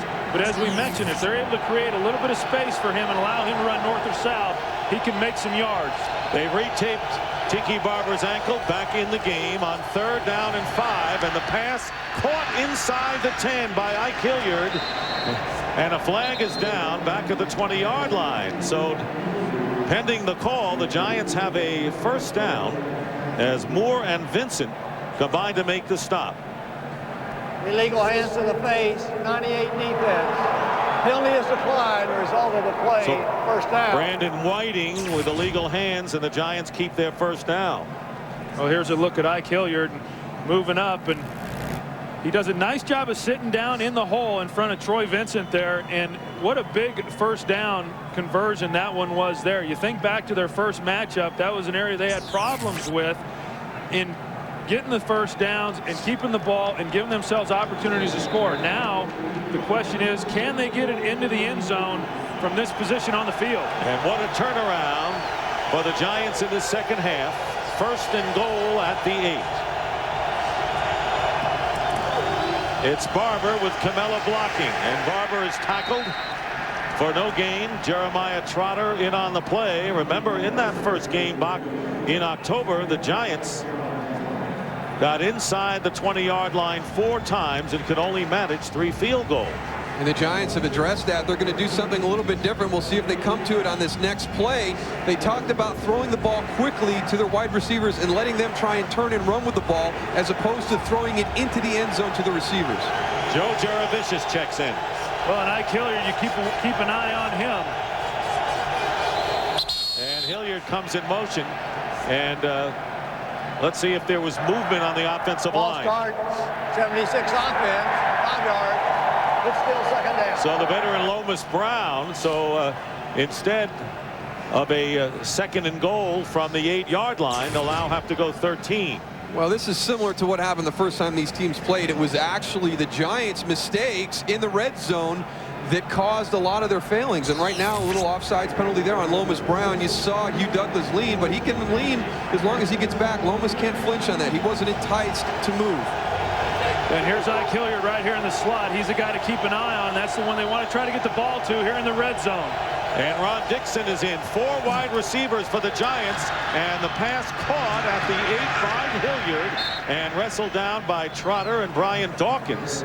So it'll be 3rd down and goal for the Giants, trying to break a 7-7 tie. They have had ball control and have had their way with the Eagles in this 3rd quarter. Coming back to tie it, Jim Johnson trying to dial up the right defensive number for Philadelphia. Well, one of the things that the Giants know is that the Eagles like to play a 4-cross zone down here in the red zone, and they feel that they can get the one-on-one matchups with Ike Hilliard working against Jeremiah Trotter. Wouldn't be surprised to see Tiki Barber involved in this one. He goes out to the left. 3 tight ends for the Giants. 3rd and goal on the 7. Here is Collins. His pass to the end zone, overthrowing Dan Campbell. Incomplete, and bringing up 4th down. So the Giants will bring on Morton Anderson. Well, you take a look at the route right here. Dan Campbell's your inside guy going out to the corner. They've got him there. He's got a step. Kerry Collins just a little bit too long with the pass. Yeah, that's one you've got to be able to complete down there. You're not going to get better opportunities than that right there. Pretty disheartening for the New York Giants not to get a touchdown. Morton Anderson with a 25-yard field goal attempt, looking to give the Giants their first lead of the game. And Anderson's kick is good. 8th straight field goal by Morton Anderson, after Dave Akers failed after hitting 17 in a row, and the Giants lead now 10-7 with 2:38 remaining in the 3rd quarter. Well, New Year's Day, join us here on Fox for one of college football's most storied bowl games with the 66th SBC Cotton Bowl Classic. Roy Williams and the 10th-ranked Oklahoma Sooners look to stop the Arkansas Razorbacks in the first meeting between these 2 rivals since 1987. The 66th SBC Cotton Bowl Classic is New Year's Day at 11 a.m. Eastern, 8 o'clock Pacific only on Fox and Troy. You know that Cotton Bowl full well, don't you?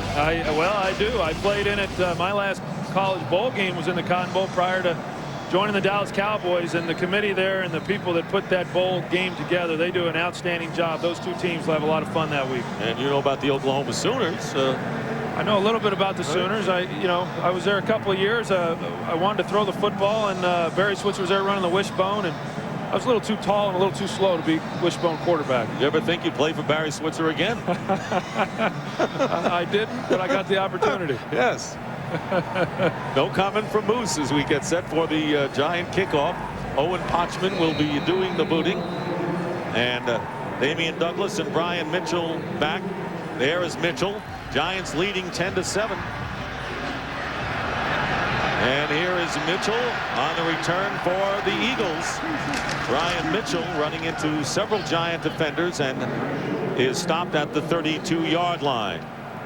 Well, the Eagles looking for their first division title since 1988. They won the World Championship in 1960. In 1980, with Dick Vermeil, they lost the Super Bowl and they lost the divisional playoff in '88. Buddy Ryan was their head coach then, so it's been 13 years, and a win today will wrap up the NFC East Championship. Yeah, and I think it's a little bit surprising that they haven't won a division title since 1988. There have been a lot of talented teams over the years that have come through here. Surprising that none of those teams were able to win the division. And Andy Reid has got him up there in a hurry. Carell Buchalter fumbles. And the loss on the play for Buchalter is 7 yards. So not an auspicious start on this drive with the Eagles trailing for the first time. Well, and they've got this play set up nice. Jeff Thomason comes in motion, cracks on the end of the line. They've got John Runyon and James Thrash out in front, and Carell Buchalter just doesn't hold on to it. And this offense is just totally out of sync now, and they have been since the second quarter. Michael Strahan is on the bench right now for the Giants. 2nd down and 17. And here is a play action pass to Cecil Martin, the fullback, but Jesse Armstead is there, and he brings him down, and Boo Birds fly. We call them Boo Birds because the Eagles are on the field, and Boo Birds here in Philadelphia. Not pleased with the Eagles' effort here. It'll be 3rd down and long coming up for Philadelphia. Well, in that 2nd and long situation previous to that, you want to get some of the yardage back, but don't understand the play selection there with a very short pass out in the flats to Cecil Martin. And Michael Strahan checking back into the Giant lineup. There he is. And 3rd and long, Donovan McNabb being chased back and throws the ball away, and it is caught at the 29-yard line. And the Eagles will have to punt, so it's Deuce Staley who makes the catch, and now the crowd really coming down on the Eagles. And you watch Michael Strahan, he uses the bull rush right here on John Runyon. He hangs in there pretty good, but because of McNabb fleeing the pocket, it gives an angle for Strahan to put pressure on him, and Donovan just throws it up in the air. He's lucky that one wasn't intercepted by Jesse Armstead. He owes a thank you to Deuce Staley when he gets over to the sideline. 4th down, Sean Landeta with the kick. Good high spiral. Tiki Barber bobbles it, holds onto it, and goes down at the 32-yard line. So 22 seconds remaining here in the 3rd quarter. Dick Stockton along with Troy Aikman, Darrell Moose Johnston, and Pam Oliver. Big nickname week for you as we get to New Year's after Christmas. Moose in this kind of weather. Well, I have lost my moose-like qualities, Dick, because I am extremely cold right now. I have got warmers in my gloves, in my shoes. And you come from the Buffalo, New York area. They haven't had a lot of snow as of late. I think 80 inches since Monday. Yeah, I couldn't survive in that climate anymore. My blood has thinned in Texas. 1st down at the 33 for the Giants. Final seconds of the 3rd quarter. And here is Kerry Collins going deep, and the pass incomplete. Jonathan Carter was downfield, covered by Bobby Taylor. So the Giants taking a shot with their rookie from Troy State in Alabama, active for the first time today. Yeah, you mentioned that this is his first NFL game, and Jonathan Carter has blazing speed. Doesn't show it right there. I don't think he was expecting the ball to be thrown to him, but he's going to learn those things. And you take a look at those legs, you know, you wonder how a guy can run like that with calves, without calves like that. Well, who has skinnier calves? Does Carter have, or Troy, or Todd Pinkston of the Eagles? Be a good contest. Ron Dayne in the game. It'll be 2nd and 10 at the 33. And Dayne hit by N.D. Kalu, and that should be the last play of the quarter. So the Eagles led 7-0 at the half, but the Giants have forged in front as time runs out, and that is the end of the third quarter with the score. The Giants 10, the Eagles 7. And Fox NFL Sunday will continue after a word from your local Fox station. The important fourth quarter, the Giants leading the Eagles 10-7. Again, here's what they're playing for today. The Eagles with a victory or tie would clinch the division title, eliminating the Giants, who must win today and next week against Green Bay, and then hope the Eagles lose against Tampa Bay next week. They would win the NFC East title, and the Eagles would be out in the cold. 3rd down and 9 for the Giants. Tiki Barber is the tailback. Ike Hilliard in motion. And a flag down, and the pass is incomplete as Kerry Collins trying to get it to Ike Hilliard, covered by Troy Vincent. Yeah, the Giants had a free play right there. It's going to be offsides on the Eagles. Offside, 90 defense, 5 yards. Corey Simon. Kerry in that first game, Kerry Collins in the first game that they had, he drew this defense offsides about half a dozen times. We haven't seen him use the hard count as much tonight, but as we saw there, he was able to draw them off. And that's a nice weapon, especially on 3rd down. Now, rather than 3rd and 9, it's 3rd and 4. On the 39 of New York, out of the shotgun, Trotter comes in. Jeremiah Trotter with his 2nd sack. And no one picked him up, and a loss of 9 yards, and the Giants will kick it away. Well, because they're on the road, they have to take in consideration the crowd noise. Here's Jeremiah Trotter. You see Kerry Collins lift his foot. There's only a 1 count, and then that center is going to snap the ball. That's a signal that everything is lined up in the back. Jeremiah Trotter perfectly times his blitz and comes through untouched. And Jim Johnson will send anyone from anywhere for the blitz. Rodney Williams with the kick. And it'll go out of bounds. So the Eagles will have good field position, trailing by 3 points. Well, we saw Jonathan Carter, guys, and we know Todd Pinkston, and the big question is, who has the skinnier calves? Well, I think the bigger question, Dick, is not who has the bigger calves, but how do they keep their socks up? I've got to believe that they use a lot of tape. A lot of tape. Otherwise, they'd be down around the ankles. Well, Todd Pinkston going to work now. The Eagles trailing by 3. 4 punts in 4 possessions in the second half. Deuce Staley is the running back. McNabb looking to throw and going deep. And the pass is caught by James Thrash. Touchdown, Eagles.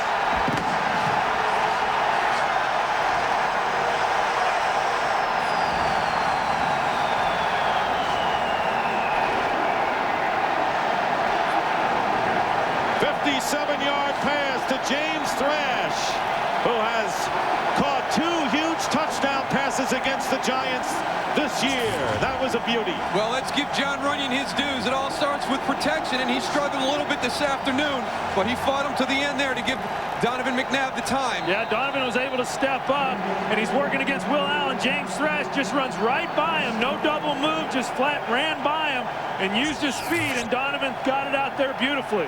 David Akers with the extra point, and the Eagles regain the lead. So James Thrash, who had a sprained ankle and is not 100% coming into this game, as McNabb with his 2nd touchdown pass of the game, and the Eagles lead 14-10. Sunday is brought to you by Volkswagen. On the road of life, there are passengers and there are drivers. By State Farm Insurance. Like a good neighbor, State Farm is there. By Sprint PCS, the clear alternative to cellular. And by Dr. Pepper and your local Dr. Pepper bottler. Be you, nothing's better, Dr. Pepper. And we're back for the kickoff. The Eagles lead 14-10, and the fans again behind the Eagles. And Omar Stoudemire returning for the Giants. Stoudemire brings it up to the 30-yard line. So it's been a big day for James Thrash. Well, he certainly has, and he's done a little bit of everything. You watch him there making the block. Here's the reverse early in the game, and then just making catches and making plays. He does it all. Another big block, and then, of course, the last touchdown. And James Thrash is one of those guys that goes out, practices hard each and every day, never takes a play off, and you can see right there, he's a lunch pail kind of guy, a blue-collar player, and he does a little bit of everything. Now the crowd on its feet. James Thrash, who has been poisoned against the Giants.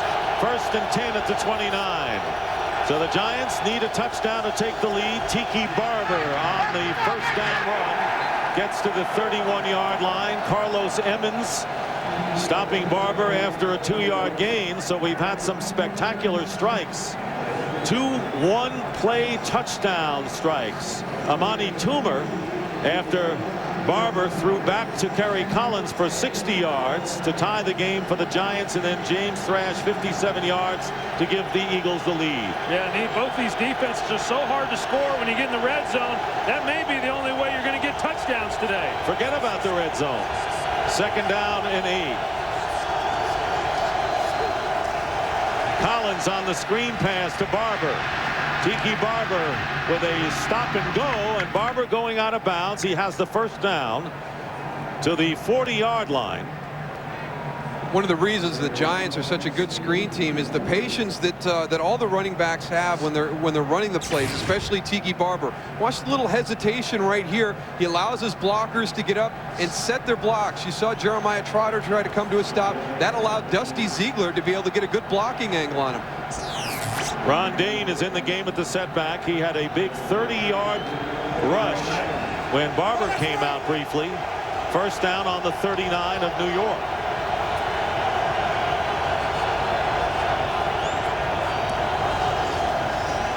Collins to throw, and overthrows Greg Camella. Well, not only are the Eagles trying to wrap up the division and eliminate the Giants, but they would in effect be eliminating the defending NFC champions. The Giants going to the Super Bowl last year, struggling after losing to the Eagles by 1 point a week after they were beaten in St. Louis by the Rams by 1 point, and that put the team in a funk. Lost a lot of confidence, according to Jim Fossil, and then were beaten by the Redskins, a 3-game losing streak, 1 of 2 they've had all year.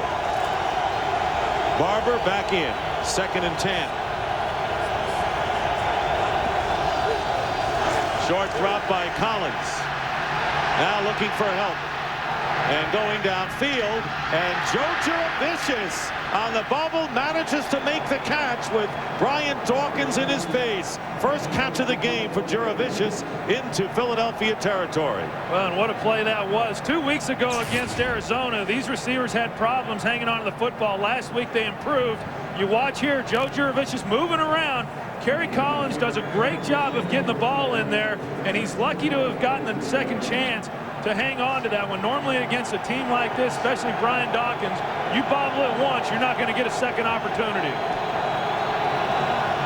On the 43-yard line, so a good ad-lib pass by Collins, and Collins swinging it out to Barber, and Barber is hit first by number 56, Mike Caldwell, and Brian Dawkins, both in on the play, and no gain for the Giants early in the 4th quarter, with the Eagles in front by 4. Well, this defense takes a lot of pride in their ability to make plays, and right now you can see Brian Dawkins. He's trying to get the momentum back to the Philadelphia Eagles. He had the big hit on the previous play, follows it up with another one right there.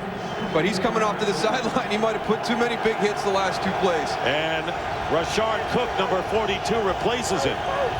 Passing yards practically even. 2nd and 10 at the 43 of the Eagles for the Giants. Another screen to Barber, this time the other side. Cuts up the middle. Barber protecting the ball, gets a first down to the Philadelphia 27-yard line, where Trotter makes the tackle downfield. A 16-yard pickup for the Giants. Watch the Philadelphia Eagle defensive linemen. They have got to sense this. They all come through clean immediately. They've got to sense that there's a screen. Now watch the little hesitation by Tiki Barber. It's like a bowling alley. All the guys guys go down. We talked about it just a few plays ago. He just has great patience and allows his linemen to get out there and get better angles on their blocks. Well, they had 3 blockers for 3 defenders, and normally you don't see them pick up all 3, but the Giants do a nice job of getting a hat on a hat right there. On the 27-yard line, first down. And again, play fake. Collins drills it, and the pass is incomplete, in and out of the hands of Ike Hilliard. And that will bring up second down and 10 with 10 minutes and 22 seconds to go in the fourth quarter. So much at stake. The Giants need to win to stay alive. Kerry Collins with 2 late drives in the last half minute of the last 2 games. Yeah, and Kerry Collins, there's been so much talk about his mechanics and where he holds the ball and the different things that he does. This is not the time when you want to be coaching quarterbacks on mechanics. Kerry Collins is effective when he knows where to throw the football, and he's decisive. Second and 10. And the running play to Barber up the middle, and Tiki Barber getting close to the first down at the 16-yard line. Mike Caldwell making the tackle, and it is a Giant first down. A nice job by the guys up front. Just created a huge hole right here. We'll try and find out where the problems came. You can see Lomas Brown comes all the way across. Here he is all the way from his left tackle position to get the seal on Jeremiah Trotter. Nice job by Lomas Brown. Brian Dawkins, who came out for a couple of plays, has come back in at strong safety, or free safety that is, for the Eagles. There's Dawkins, one of the best at his position. First down on the 17. Toomer in motion, and Collins overthrows Tiki Barber, and not a bad idea with Jeremiah Trotter right in front of him. No, that's a smart play there on Kerry Collins' part, recognizing that Jeremiah Trotter was right there and had no opportunity and threw it away. And that's part of the development of Kerry Collins. And when he's gotten in trouble, it's when he's tried forcing the ball and making plays when there really hasn't been a play to be made. And to go back to what I was saying earlier, Kerry Collins, when he knows where he wants to go with the football and he's decisive, he's as accurate a quarterback and as good a quarterback as there is in this league. When he does not know where he wants to go with it, that's when he struggles.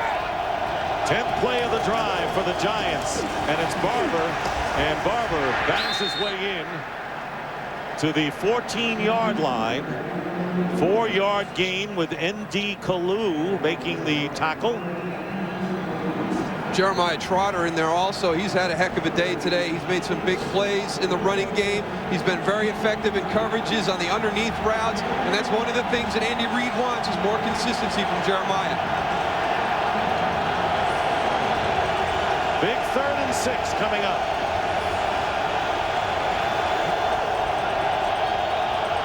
There he is right here, Ike Hilliard. Keep an eye on him.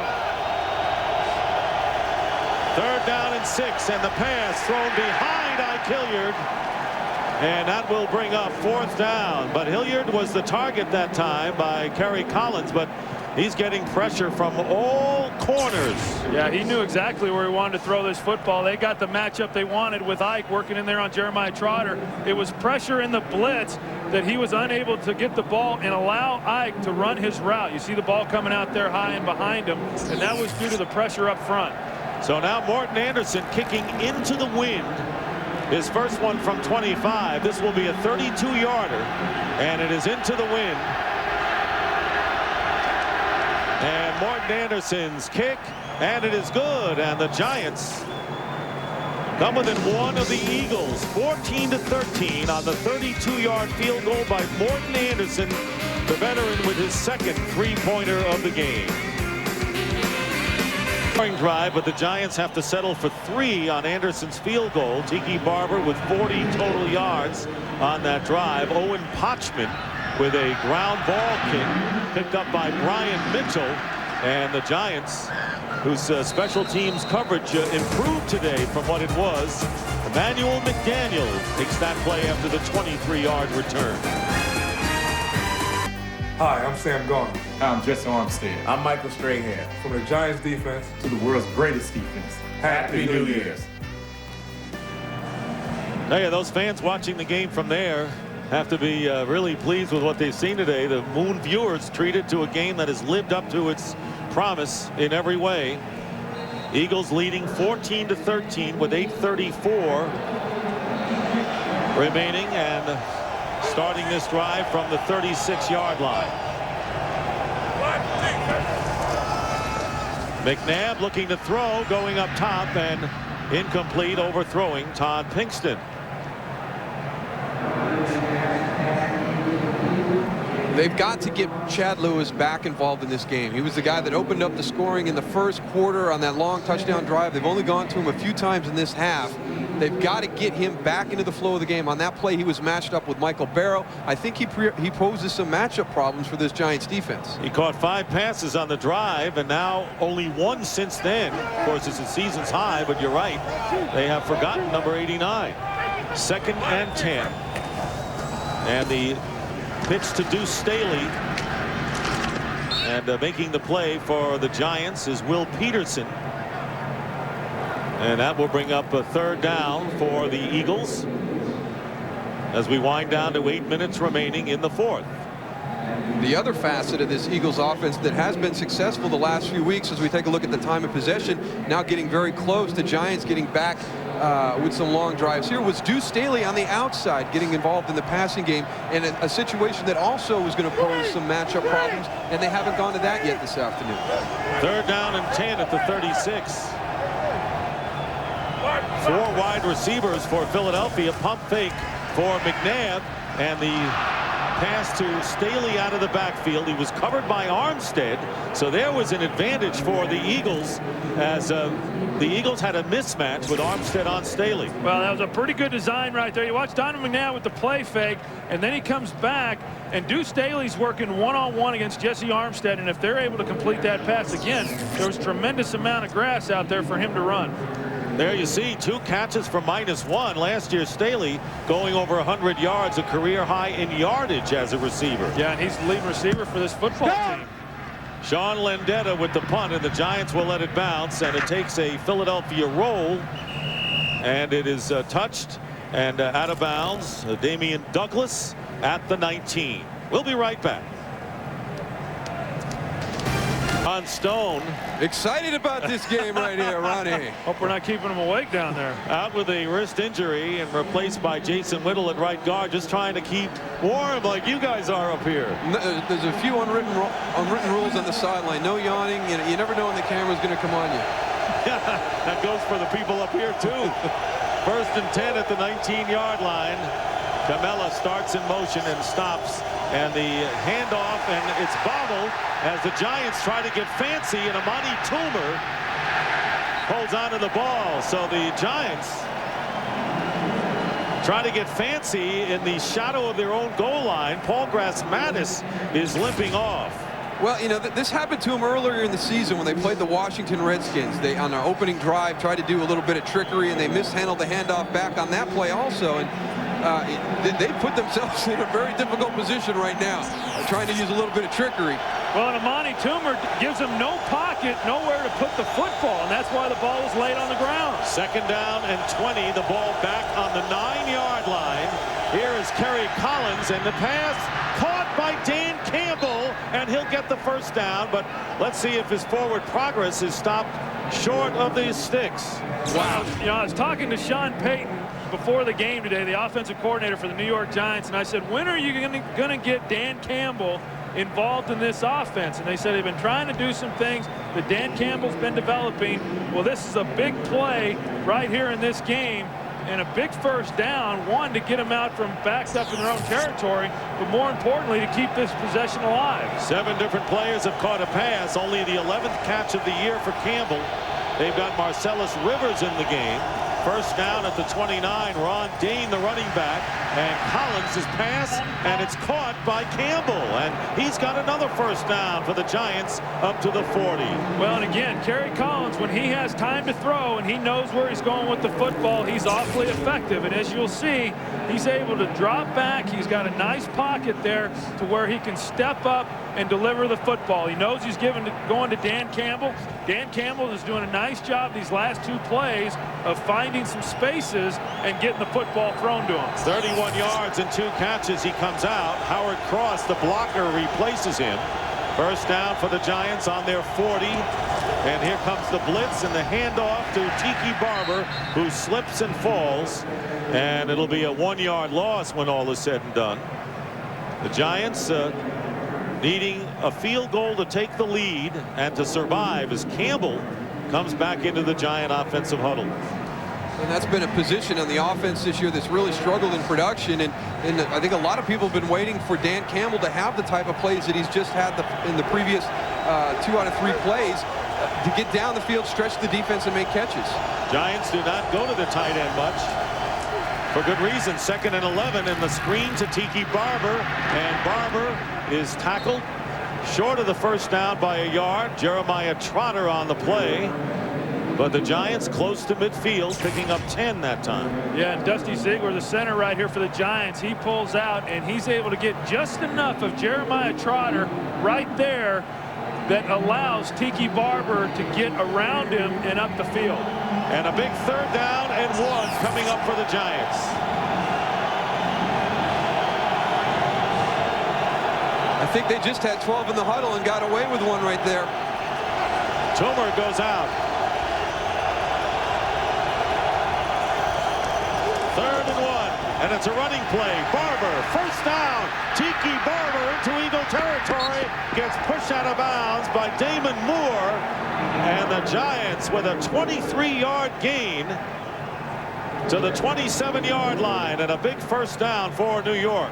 Well, that's just an outstanding job by these guys up front. You watch Dan Campbell and Luke Pettigrew, number 77 right there, getting a push and allowing Tiki Barber to get up inside. And then he's one-on-one down there in the secondary, and just an outstanding play by Luke Pettigrew, providing some room for Tiki Barber. Ron Dane, the tailback. And they go to Dane, who had a 30-yard gain early, and he moves the pile inside the 25, and a gain of 5 yards with Trotter making the tackle. Barber has gained 64 yards, has been the major part of the Giant offense, but the Giants, who trailed 7-0, tied the score on a flea flicker pass from Kerry Collins to Amani Toomer for 60. Morton Anderson put him in front 10-7, and then the Eagles took the lead on a long pass from McNabb to Thrash, and Morton Anderson brought the Giants to within 1. The Eagles can win the division with a victory or tie. The Giants need to win to stay alive. Barber back in, 2nd and 5 at the 23. They're going to run it again off the right side, and Tiki Barber will get the first down for the Giants to the 16 of the Eagles. Well, there's been 2 big keys on this drive so far. One is that they've been productive on first down, so they've kept the down and distance 2nd and short, 3rd and short, which makes it manageable, and you can convert those 3rd downs. The other area that they've been very effective at is that they've been wanting to run along that right side behind Luke Pettigrew and now Jason Whittle, and they've been very effective here on the last 3 plays of running the ball on that right side and picking up yards. And what we're seeing maybe right now is the effect that Hollis Thomas's departure had with that broken foot running out on the field for introductions. That defensive line is getting tired. And the handoff to Ron Dane with a burst. Dane to the 5. Touchdown, Giants. And we have just showed you that in 6 red zone trips in the 2 games these teams have played this year, and the Giants will go for 2. They had only managed field goals, but now they break that string with a Ron Dane 16-yard touchdown, and the Giants, as Sean Payton signaled, will go for the 2-point conversion. The Giants lead 19-14. Well, the Giants thought they could be effective with the counter. You watch number 62 there. Glenn Parker, he gets out. He doesn't hit anybody, but he didn't have to. Ron Dane gets up inside and gets in the end zone. So the Giants will go for 2 for Ron Dane. It is their first attempt this season. Dane's touchdown was his 6th.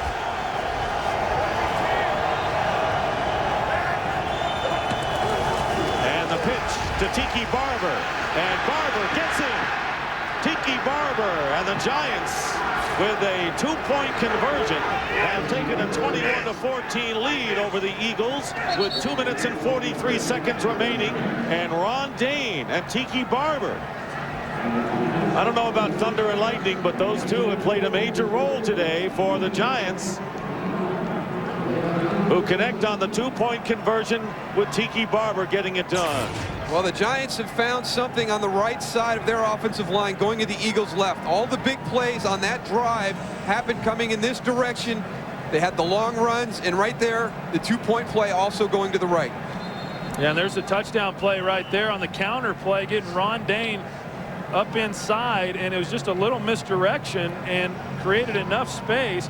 Ron Dayne, again, you know, he's a guy, he's a nice changeup back to Tiki Barber, and again, once he gets going downhill, you know, he can pick up a load, and he's a hard guy to bring down, and there, nobody was even able to get a hand on him.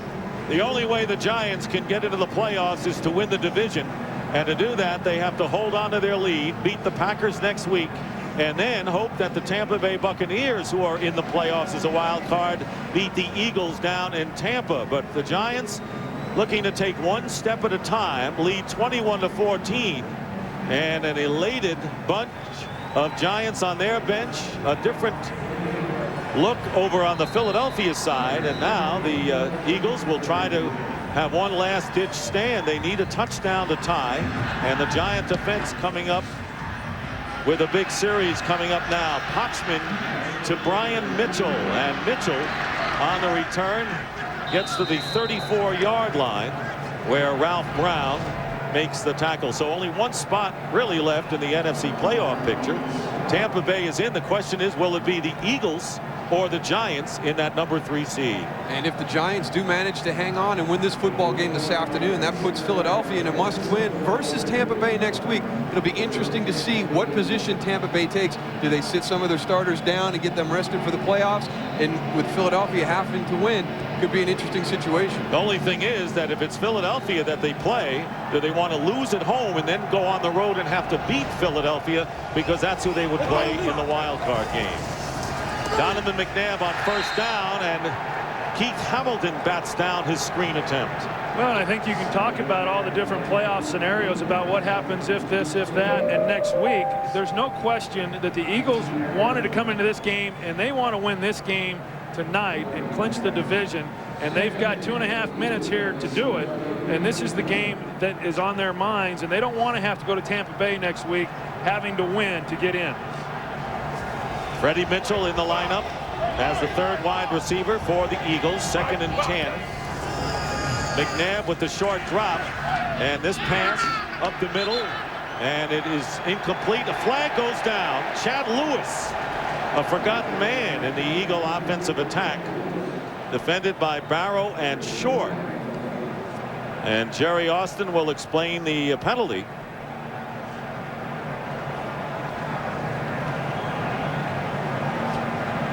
Each team with 3 timeouts remaining.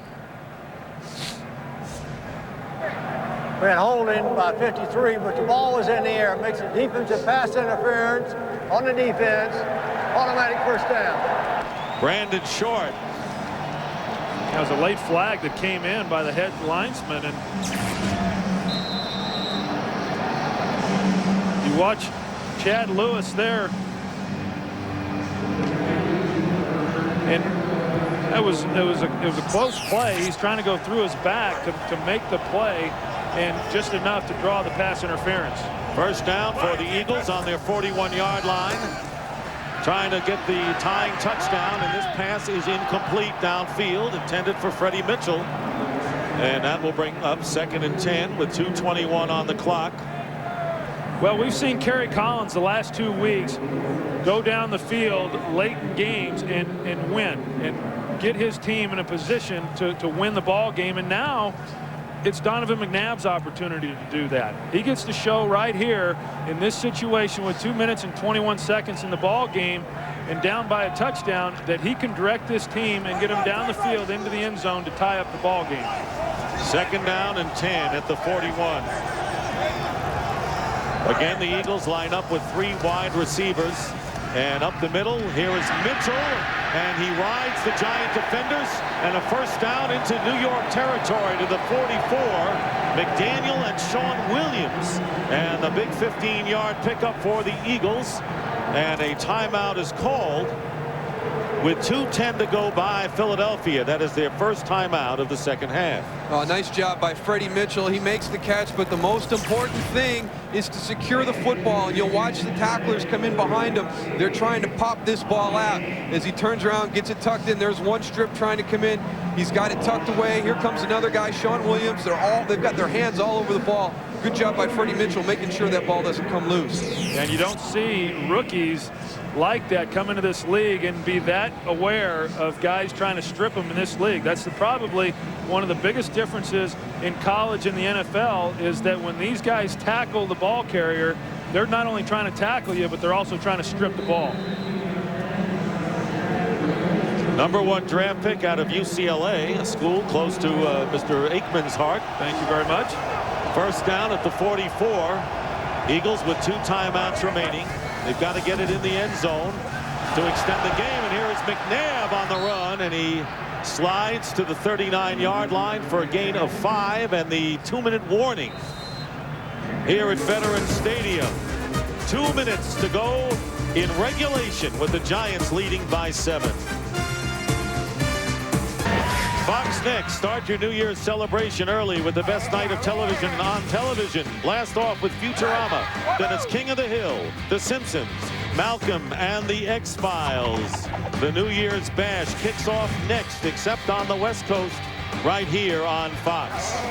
2 minutes remaining. The Giants with 21 second-half points. The Eagles with 2 timeouts left with a 2nd and 5 on the Giant 39. And McNabb with a pump fake, and McNabb going deep. He has a receiver, and it's James Thrash, and he's got the ball inside the Giant 10. Will Allen again beaten by James Thrash, and the Eagles in prime position. What a great job by Donovan McNabb, hanging in there to the bitter end. You talked about it, Dick. It's a pump fake, and he knows he's going to get hit. He's exposed, taken right to his back. But he stands in and throws a great ball. He hangs in there. They run a double move on Will Allen. It's the second time he's gotten beat. The first time he got beat, just James Thrash running by him. This time, James Thrash runs the double move. Will Allen jumps it. They get the big completion. 32 yards this time. It was 57 for the touchdown. First down, McNabb's toss, and it's caught. Touchdown, Chad Lewis.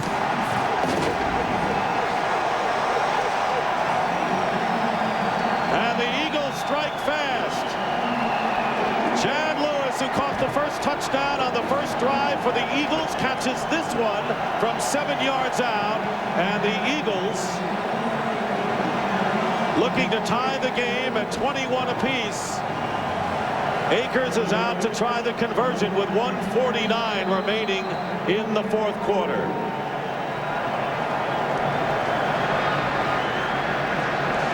And the crowd silent all of a sudden. A critical extra point, and the kick is good. They're tied 21-21. Well, it was a great play by James Thrash to get him down here, and then Chad Lewis is having another outstanding day. He does a nice job of getting off the ball and working just straight up the field. You see him working right there. He goes over the top with Mike Barrow, but the throw, Donovan McNabb threaded the needle right there, and great concentration by Chad Lewis to make that catch. I tell you what, you can't fault Michael Barrow on that play right there. That's just a tremendous throw by Donovan McNabb.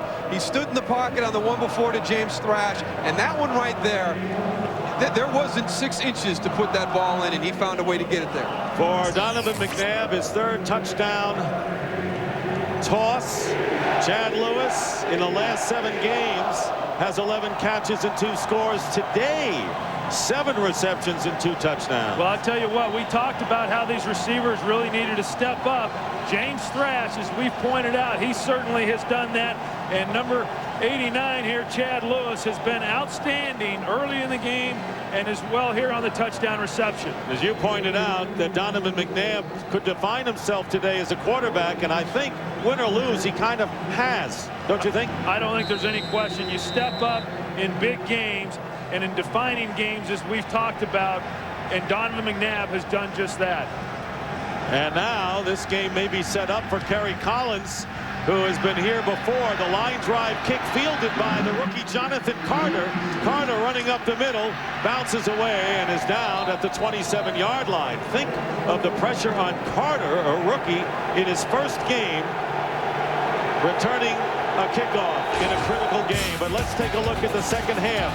The flea flicker. Barber back to Collins and 60 yards to an open Amani Toomer to tie the game. And then on one strike for the Eagles, McNabb hitting Thrash for 57 yards to give the Eagles a 14-10 lead. And then with 2:43 to go, it was Ron Dean with a 16-yard run, and then McNabb hitting Lewis to tie the game at 21. But now Collins goes to work and swings it out to Tiki Barber on first down, and he is wrestled down at the 30, a gain of 4 with Emmons on the tackle. Well, and this is not uncharted waters by this New York Giant team. As we talked about the last 2 weeks, they've been able to steal victory late in the ball game, and here they get another opportunity. You take a look what they've done the last 2 weeks, going 56 yards and 96 yards. Not to mention they have all 3 timeouts remaining. 2nd and 6 at the 30 of the Giants. Trotter is picked up, and the pass intended for Dan Campbell is incomplete. And also remember, the Giants are looking to get into field goal range. But let's go back to week 14. Collins hitting Amani Toomer with the touchdown against the Arizona Cardinals, and then Ike Hilliard last week. So 2 big touchdown drives down the stretch by Kerry Collins, but now faced with 3rd down and 6 at the 30. And the crowd urging on the Eagle defense to force the Giants to punt. And here is the pass, and it's incomplete. It was intended for Toomer, broke it up, and the Giants have to punt. Troy Vincent on the coverage. And the Eagles will get a last chance with 1:06 to go in regulation. Well, Jim Johnson, the defensive coordinator for the Eagles, does a nice job there. They come after him with blitz on 3rd and 6, and they're unable to convert. So Brian Mitchell, always a threat, goes back deep, and Rodney Williams will kick for the Giants. And Williams gets off a high kick, and a fair catch called by Mitchell at the 29-yard line with just under a minute remaining, and the Eagles with 2 timeouts to go. And unlike before, guys, when the Eagles needed a touchdown to tie, all they need to do going with the win is get it into field goal range for David Akers. And what a difference it makes for the Philadelphia Eagles to be heading in the direction they are with the wind at their back, not only for the effect that we'll have with Donovan McNabb throwing the ball, but they don't have to get nearly as far down the football field to have a legitimate shot at a game-winning field goal. Yeah, they too have 2 timeouts, so they're afforded the luxury of being able to do some things, throwing the ball down the middle of the field with the 2 timeouts remaining. From the 29-yard line, first down. Can McNabb bring the Eagles a victory? And this pass incomplete. Freddie Mitchell, the intended receiver. During warm-ups today, we were watching the kickers kick in different directions, and the direction that the Philadelphia Eagles are going on right now is this way right here. David Akers, 65-yard field goal.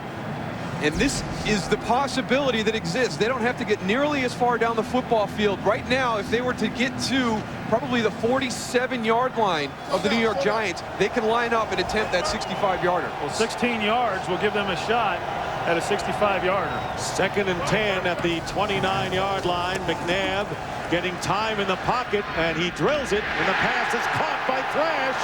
James Thrash into Giant territory to the 45-yard line. And a timeout called by the Eagles. They have 1 left. So James Thrash, who has killed the Giants today as a receiver. James Thrash has just been outstanding today in his ability to find the holes, and then Donovan McNabb having the anticipation of letting the ball go and trusting him, and the rapport that these 2 players have been able to develop, that being James Thrash and Donovan McNabb, this season, the first year to be working together, has really been impressive. Pretty good. The Eagles looking to upgrade the pass receiving core, and they did with Mitchell, the rookie, and Thrash, who has caught 7 passes for 143 yards. That good for 25 yards, and the victim has been that number 25, Will Allen, and waiting in the wings, David Akers. And at this point right here, it would be about a 62-yard field goal. So they are in position to be able to attempt it. But obviously, they will continue to work with 45 seconds here to get farther down the field. On the Giant 46, first down. And McNabb to throw it again. Caught by Pinkston. And Pinkston getting 9 yards. But more important, the Eagles working their way to the Giant 36, lining up without a huddle. Second down and 1, and they stop the clock with 30 seconds to go in the fourth quarter. And Donovan McNabb has really shown, you know, what playing quarterback in the NFL is all about here in the last 2 possessions. He takes his football team down the field for the tying touchdown. Here he's moving the team and getting them in a position to attempt a game-winning field goal. And I know that there's been probably more pressure on Donovan McNabb coming into this ball game than any other player or any other coach that's out here today. And I'm very impressed with the way he's handled it. Third down and 1. And the Giants line up, and it's a quarterback sneak for McNabb and a first down to the 32-yard line, and the clock continues to run, and a flag goes down. Well, Michael Strahan was holding Donovan McNabb at the bottom of that pile, not allowing him to get up. And it's going against the Giants, and the Eagles will be in real solid shape. On the defense, number 92, will not let the quarterback up. 5 yards. You can see right there. Still first down. Donovan McNabb trying to break free from the hold. He's got his lineman. He's got John Welborn trying to help him. Deuce Staley's trying to come over to get him free. So a 5-yard penalty. It was a first down in any event, but for the Eagles, they are now situated on the Giant 28-yard line. And the other thing that penalty did was it stopped the clock. With 21 seconds to go, the Eagles 1 timeout left, and here is McNabb. And McNabb running up the middle. He gets to the 20 and to the 18. Donovan McNabb, and a timeout call by the Eagles with 11 seconds to go. And David Akers ready to come on the game, and here he comes. David Akers will come on and try to win it for the Eagles and wrap up the NFC East title. It'll be a 35-yard field goal attempt.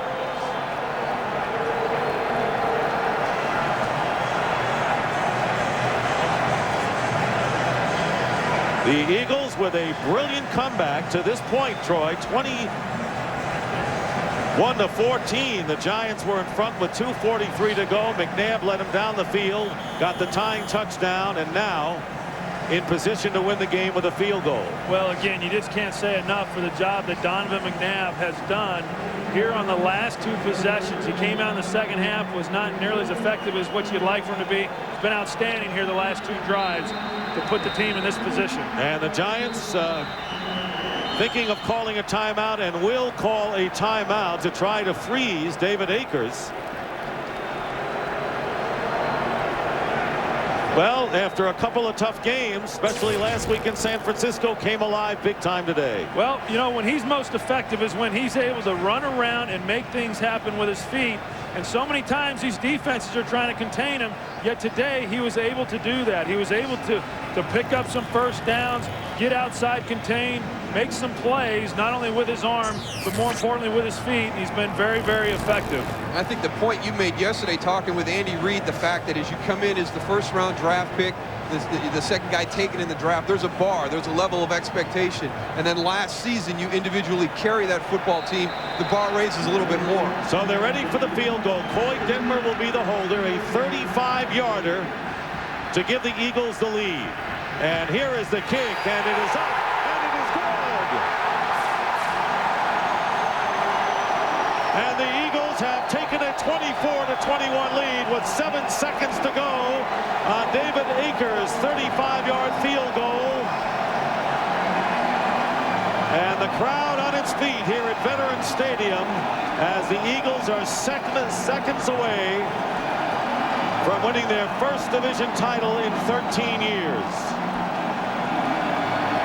And it's Donovan McNabb who led the way on 2 big drives. Here is Akers' 35-yarder, and he made no mistake. Well, you probably couldn't have the game in better hands in this situation. Probably the best kicker in the NFL right now, David Akers. He makes good on all the work that Donovan McNabb did getting the team to that position. Well, assuming that the Eagles are able to hang on here over the next 7 seconds and win this ball game, kudos to Andy Reid and winning the first division title. And we talked about how a team, you want to try to get to the next level, and the Eagles, if they do win, they have definitely taken a step to the next level by winning the first division title since 1988. And they are 7 seconds away from dethroning the reigning NFC champion Giants. The Eagles, who had a chance to wrap it up last week against the 49ers and didn't, and the Giants, who came back and stayed alive against the Seahawks but needed today's game. And the Eagles, who earlier in the year ended a 9-game losing streak against these Giants, looking to sweep. Since 1991, the season series has ended in a sweep, and the Eagles on the verge of doing that. Well, as a football team, there's always a team that you have to be able to beat to take that next step. And for the Philadelphia Eagles, obviously with that 9-game losing streak, that was the New York Giants. And at this point, it looks as though they will have the season sweep. They have obviously beaten that last team. They have cleared that last hurdle. It'll be interesting to see how this carries them into the playoffs. And here is Akers with the kick, and a deep kick into the end zone. And the Giants will down it. Jonathan Carter, and the Giants will have 7 seconds to go. Donovan McNabb, on top of everything else, the leading rusher today for the Eagles with 48 yards on 6 carries. And they have something to cheer on what is Fan Appreciation Day here for the Philadelphia Eagles, and the job Jim Johnson did. And McNabb, of course, his numbers today. Yeah, you know, we can't say it enough, the job he's able to do. And Jim Johnson, many are talking about him potentially being the head coach in San Diego if Mike Riley leaves, but he's done a great job with this unit. So the Giants down to their last gasp. Kerry Collins. And his pass up the middle to Tiki Barber. And they flip to Ron Dixon. And Ron Dixon needs one man to block. Time has run out. And Ron Dixon doesn't get there. He doesn't get there, and the Eagles win. What a dramatic finish as the Giants get to the 4-yard line. And the Philadelphia Eagles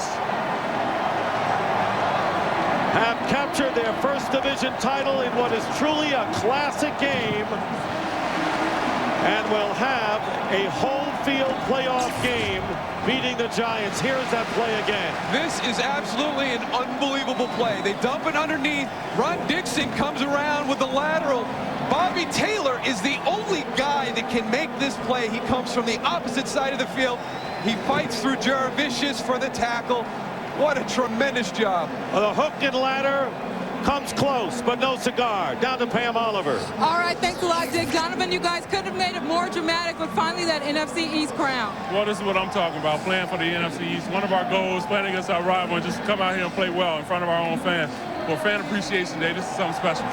That's right, Fan Appreciation Day, and I'm sure you appreciate James Thrash today and the effort that he gave. Well, I think we all came together, and James just did a wonderful job just getting separation, made my job a lot easier. But, I mean, the Eagles are now what everybody's talking about, so we're excited about that. We're in position to go to the playoffs for the 2nd year in a row.